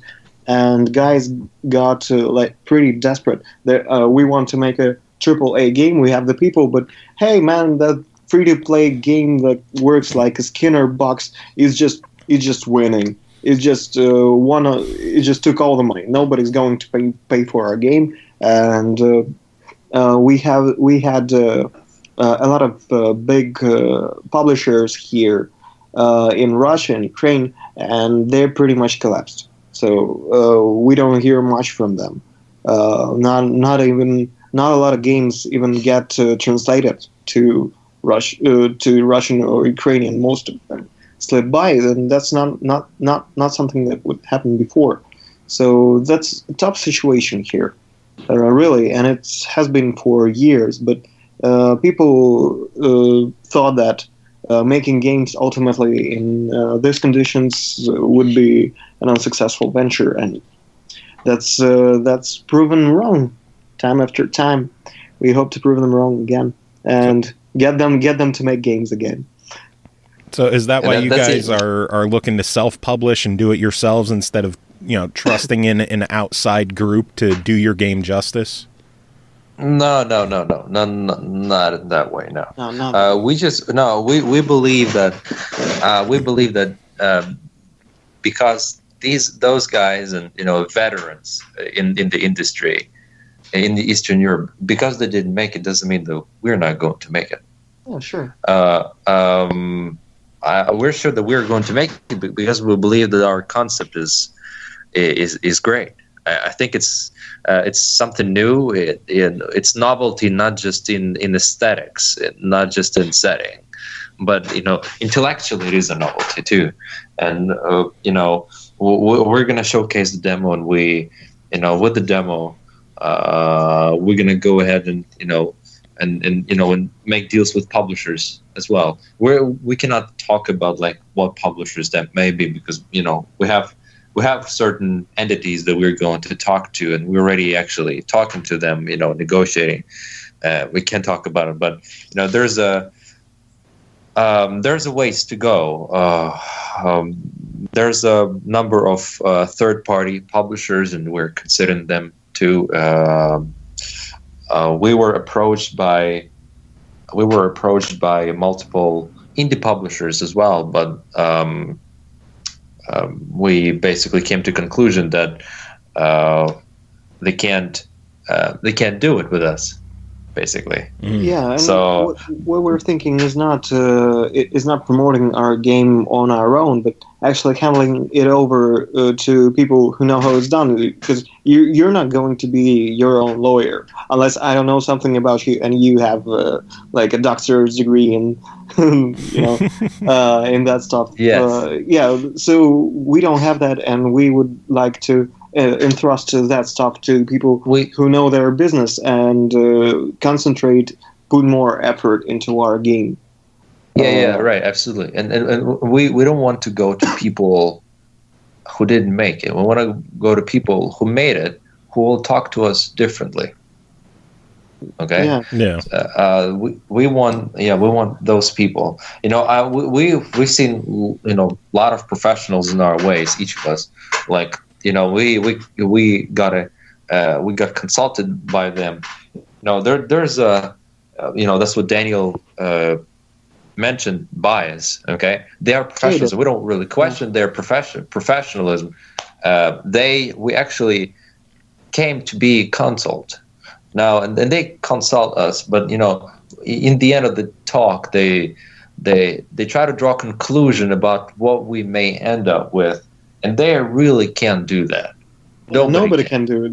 Yeah, nobody can draw conclusions about what we're gonna do, because there's a how I see it, there is a reality is relative, just like time is relative and everything else is relative. So reality is relative. There's a static reality, and people calculate statistics, and they say, oh, here's facts say this and facts say that, and then they show me the statistics, which is a static reality. But if you look at the reality in dynamics, and if you don't sit and do nothing, and you go ahead and you seek people who can do that, you don't have to be able to do everything on our team.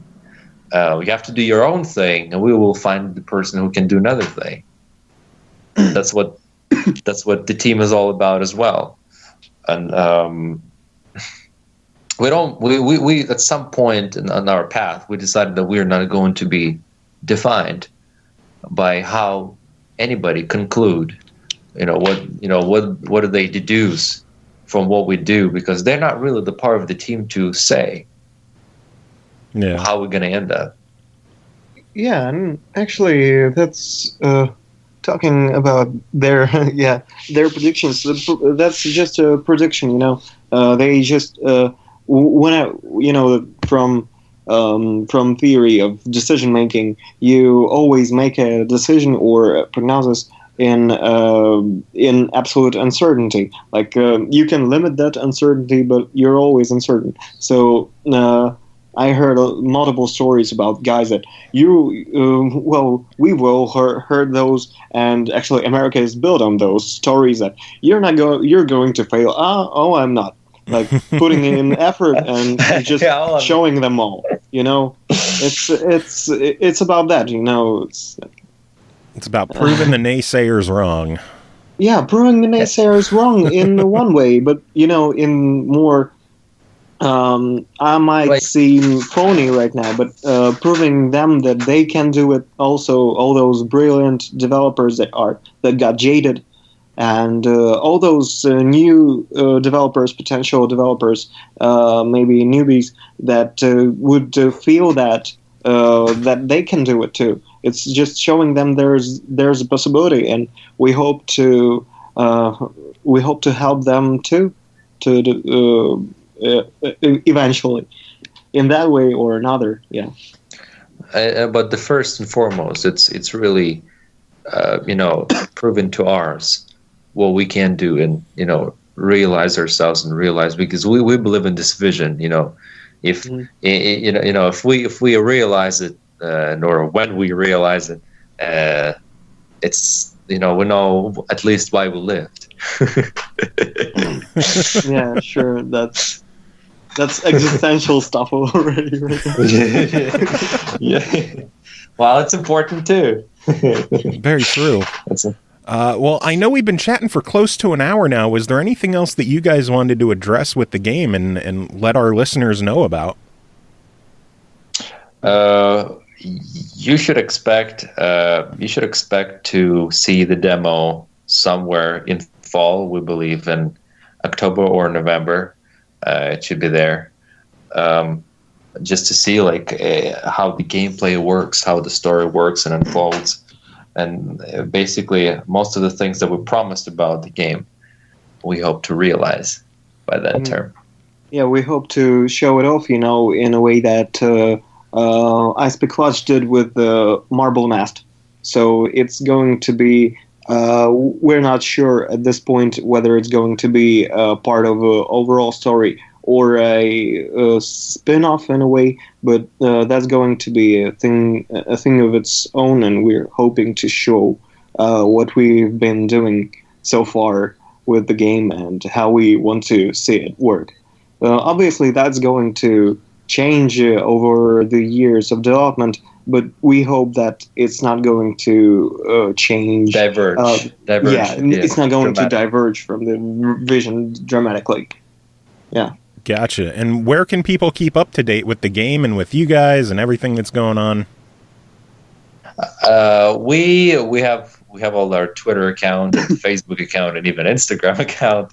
Also, our website, storymind-ent.com, is still there, and we're updating information there and all the videos as well. We have a YouTube channel, Storymind Entertainment. You can find us there. Update information. Yep. Nice. Like that. Sounds good. Well, Danny and Val, it has been fantastic talking with you two. The game will be out possibly in 2019, we hope. And it's going to be, what platforms are you aiming for? Right now, it's all platforms like PC, PlayStation, and Xbox. Right now, I could say. Any consideration for a Switch release, possibly? That's exactly what I was going to joke about. Yeah, you're reading my mind. Yeah, Switch, Android, everything. Like, I actually am. Danny, I love Switch. I think Switch is cool. Actually, I tested the Switch. It's really cool. Yeah, we'll see if we can do that. Playing Skyrim and using those sticks is a whole another level of experience. Are you excited for Skyrim on the Switch? Yes, I am. Like you go to the travel. You go to work, and you can put the screen on your knee, and take both the sticks, and you go and and get your ass kicked by your manager. Well, not on my way home. Not on my way to work. Yeah, but I love it. It's a good one. Joe, do you like? I love my Switch. I really do. I'm an Xbox guy first and foremost, but I love the Switch as well. So we've been trying to cover as much Switch stuff as we can on the show, and I don't know, it might be cool to see the game on the Switch, but of course technical limitations could be there, and don't know if the system can handle it. Somewhere along the line I can actually launch in Switch. You never know.